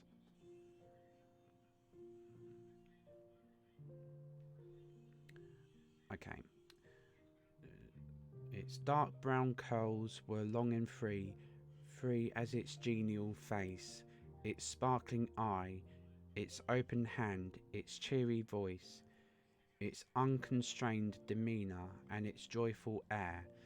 Girded round its middle was an antique scabbard, but no swords was in it, and the ancient sheath was eaten up with rust. "You have never seen the like of me before," exclaimed the spirit. "Never," Scrooge made answer to it. "Have never walked forth with the younger members of my family, meaning, for I am very young, my elder brothers born in these later years?" pursued the phantom. "I don't think I have," said Scrooge. "I am afraid I have not. Have you had many brothers, spirit?" "More than 1800, said the ghost. "A tremendous family to provide for," muttered Scrooge. The ghost of Christmas present rose. "Spirit," said Scrooge submissively, "conduct me where you will. I went forth last night on compulsion, and I learned a lesson which is working now. Tonight, if you have aught to teach me, let me profit by it. Touch my robe." Scrooge did as he was told, and he held it fast. Excuse me. Holly, mistletoe, red berries, ivy, turkeys, geese, game, poultry, brawn, meat, pigs, sausages, oysters, pies, puddings, fruit, and punch all vanished instantly. So did the room, the fire, the ruddy glow, the hour of night, and they stood in the city streets on Christmas morning, where, for the weather was severe, the people made a rough but brisk and not unpleasant kind of music in scraping the snow from the pavement in front of their dwellings, and from the tops of the houses, whence it was mad delight to the boys to see it come plumping down into the road below and splitting into artificial little snowstorms. The house fronts looked black enough, and the windows blacker, contrasting with the smooth white sheet of snow upon the roofs, and with the dirtier snow upon the ground, which last deposit had been ploughed up in deep furrows by the heavy wheels of carts and waggons. furrows that crossed and recrossed each other hundreds of times, where the great streets branched off and made intricate channels, hard to trace in the thick yellow mud and icy water. The sky was gloomy, and the shortest streets were choked up with a dingy mist, half thawed, half frozen, whose heavier particles descended in shower of sooty atoms, as if all the chimneys in Great Britain had, by one consent, caught fire and were blazing away to their dear heart's content. There was nothing very cheerful in the climate or the town, and yet was there an air of cheerfulness abroad that the clearest summer air and brightest summer sun might have endeavoured to diffuse in vain. For the people who were shovelling away on the housetops were jovial and full of glee, calling out to one another from the parapets, and now and then exchanging a facetious snowball. Better natured missile far than many a worldly jest, laughing heartily if it went right and not less heartily if it went wrong.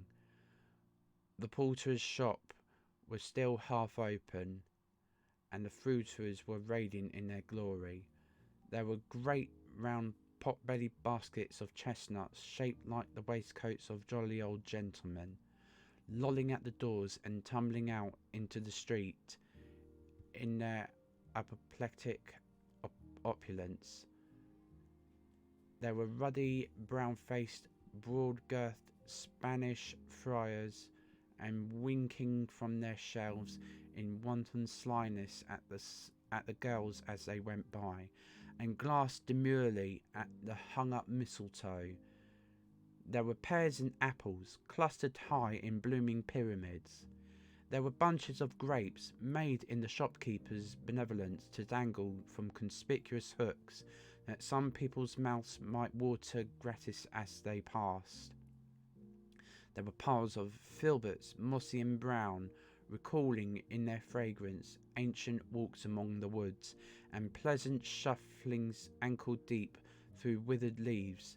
There were Norfolk biffins, squab and swarthy, setting off the yellow of the oranges and lemons, and in the great compactness of their juicy persons, urgently entreating and beseeching to be carried home in paper bags and eaten after dinner. The very gold and silver fish set forth among these choice fruits in a bowl, though members of a dull and stagnant-blooded race appeared to know that there was nothing going on, and to a fish went gasping round and round their little world in slow and passionless excitement.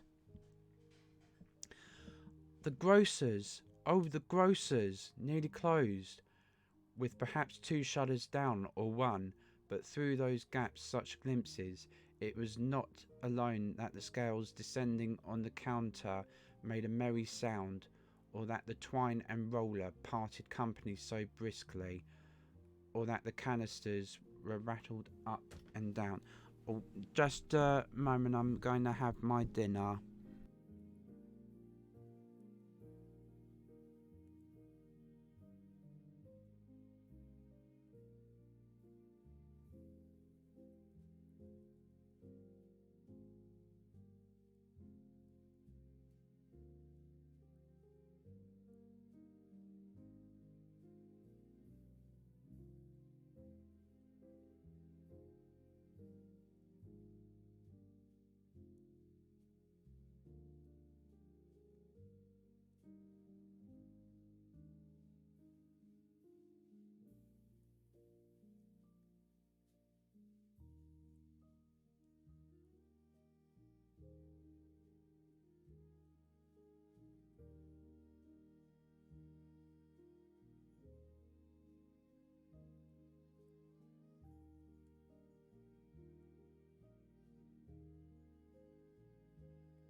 Alrighty, I'm back. Thank you everyone for your patience. I'll read a few more minutes of this, and then I'll be going off and watch somebody else's stream. That will be on in 15 minutes. Okay.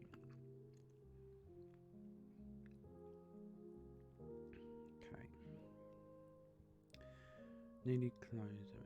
Not alone that the scales descended on the counter made a merry sound, or that the twine and roller parted company so briskly, or that the canisters were rattled up and down like juggling tricks, or even that the blended scents of tea and coffee were so graceful to the nose, or even that the raisins were so plentiful and rare, the almonds so extremely white, the sticks of cinnamon so long and straight, the other spices so delicious, the candied fruit so caked and spotted with molten sugar as to make the coldest lookers on feel faint and subsequently bilious. Nor was it that the figs were moist and pulpy, or that the French plums blushed in modest tartness from their highly decorated boxes, or that everything was good to eat and in its Christmas dress, but the customers were all so hurried and so eager in the hopeful promise of the day that they tumbled up against each other at the door, clashing at their wicker baskets wildly, and left their purchases upon the counter, and came running back to fetch them, and committed hundreds of the like mistakes in the best humour possible, while the grocer and his people were so frank and fresh that the polished hearts with which they fastened their aprons behind might have been their own, worn outside for general inspection, and for Christmas doors to peck at if they chose. But soon the steeples called good people all to church and chapel, and away they came, flocking through the streets in their best clothes and with their gayest faces. And at the same time there emerged from scores of by-streets, lanes and nameless turnings, innumerable people carrying their dinners to the bakers' shops. The sight of these poor revellers appeared to interest the spirit very much, for he stood with Scrooge beside him in the baker's doorway, and taking off the covers as their bearers passed, sprinkled incense on their dinners from his torch, and it was a very uncommon kind of torch, for once or twice when there were angry words. Oh, let's see who that is. Hi, Doomhorse. Oh, thank you, Jeffrey Mon. Thank you for following. Thank you as well for joining in, Doomhorse. Thank you. For once or twice, when there were angry words between some dinner carriers who had jostled each other, he shed a few drops of water on them from it, and their good humour was restored directly, for they said it was a shame to quarrel upon Christmas Day, and so it was. God love it, so it was. I'm having a nice, good day. Thank you, Jeffrey Mon. I just realised you messaged there. Thank you.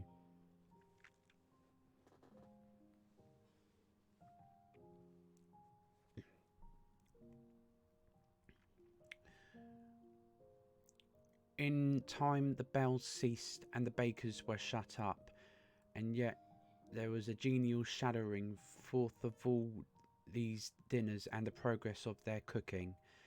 In the thawed blotch of wet above each baker's oven, where the pavement smoked as if its stones were cooking too.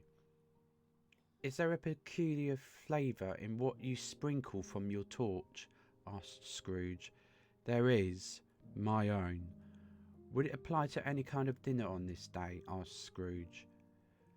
To any kindly given. To a poor one most. Why to a poor one most? Asked Scrooge. Pardon me. Sorry. Because it needs it most. Spirit, said Scrooge, after a moment's thought. Pardon me again, I'm sorry. After a moment's thought. I wonder you, of all the beings in the many worlds about us, should desire to cramp these people's opportunities of innocent enjoyment. Aye, cried the Spirit. You would deprive them of their means of dining every 7th day, often the only day on which they can be said to dine at all, said Scrooge. Wouldn't you? Aye, cried the Spirit.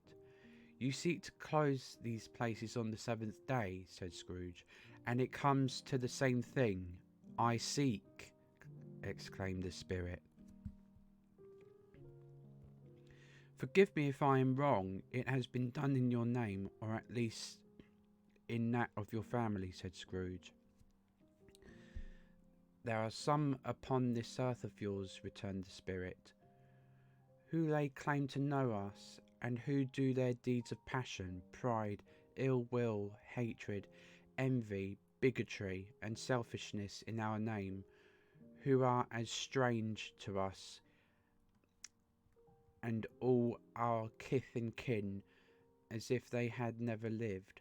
Remember that, and charge their doings on themselves, not us. Scrooge promised that he would, and they went on, invisible, as they had been before, into the suburbs of the town. It was a remarkable quality of the ghost, which Scrooge had observed at the baker's, that notwithstanding his gigantic size, he could accommodate himself to any place with ease, and that he stood beneath a low roof quite as gracefully and like a supernatural creature as it was possible he could have done in any lofty hall. And perhaps it was the pleasure the good Spirit had in showing off this power of his, or else it was his own kind, generous, hearty nature, and his sympathy with all poor men, that led him straight to Scrooge's clerks. For there he went, and stood, and took Scrooge with him, holding to his robe. And on the threshold of the door the Spirit smiled, and stopped to bless Bob Cratchit's dwelling with the sprinkling of his torch. Think of that. Bob had but 15 bob a week himself. Oh, go away.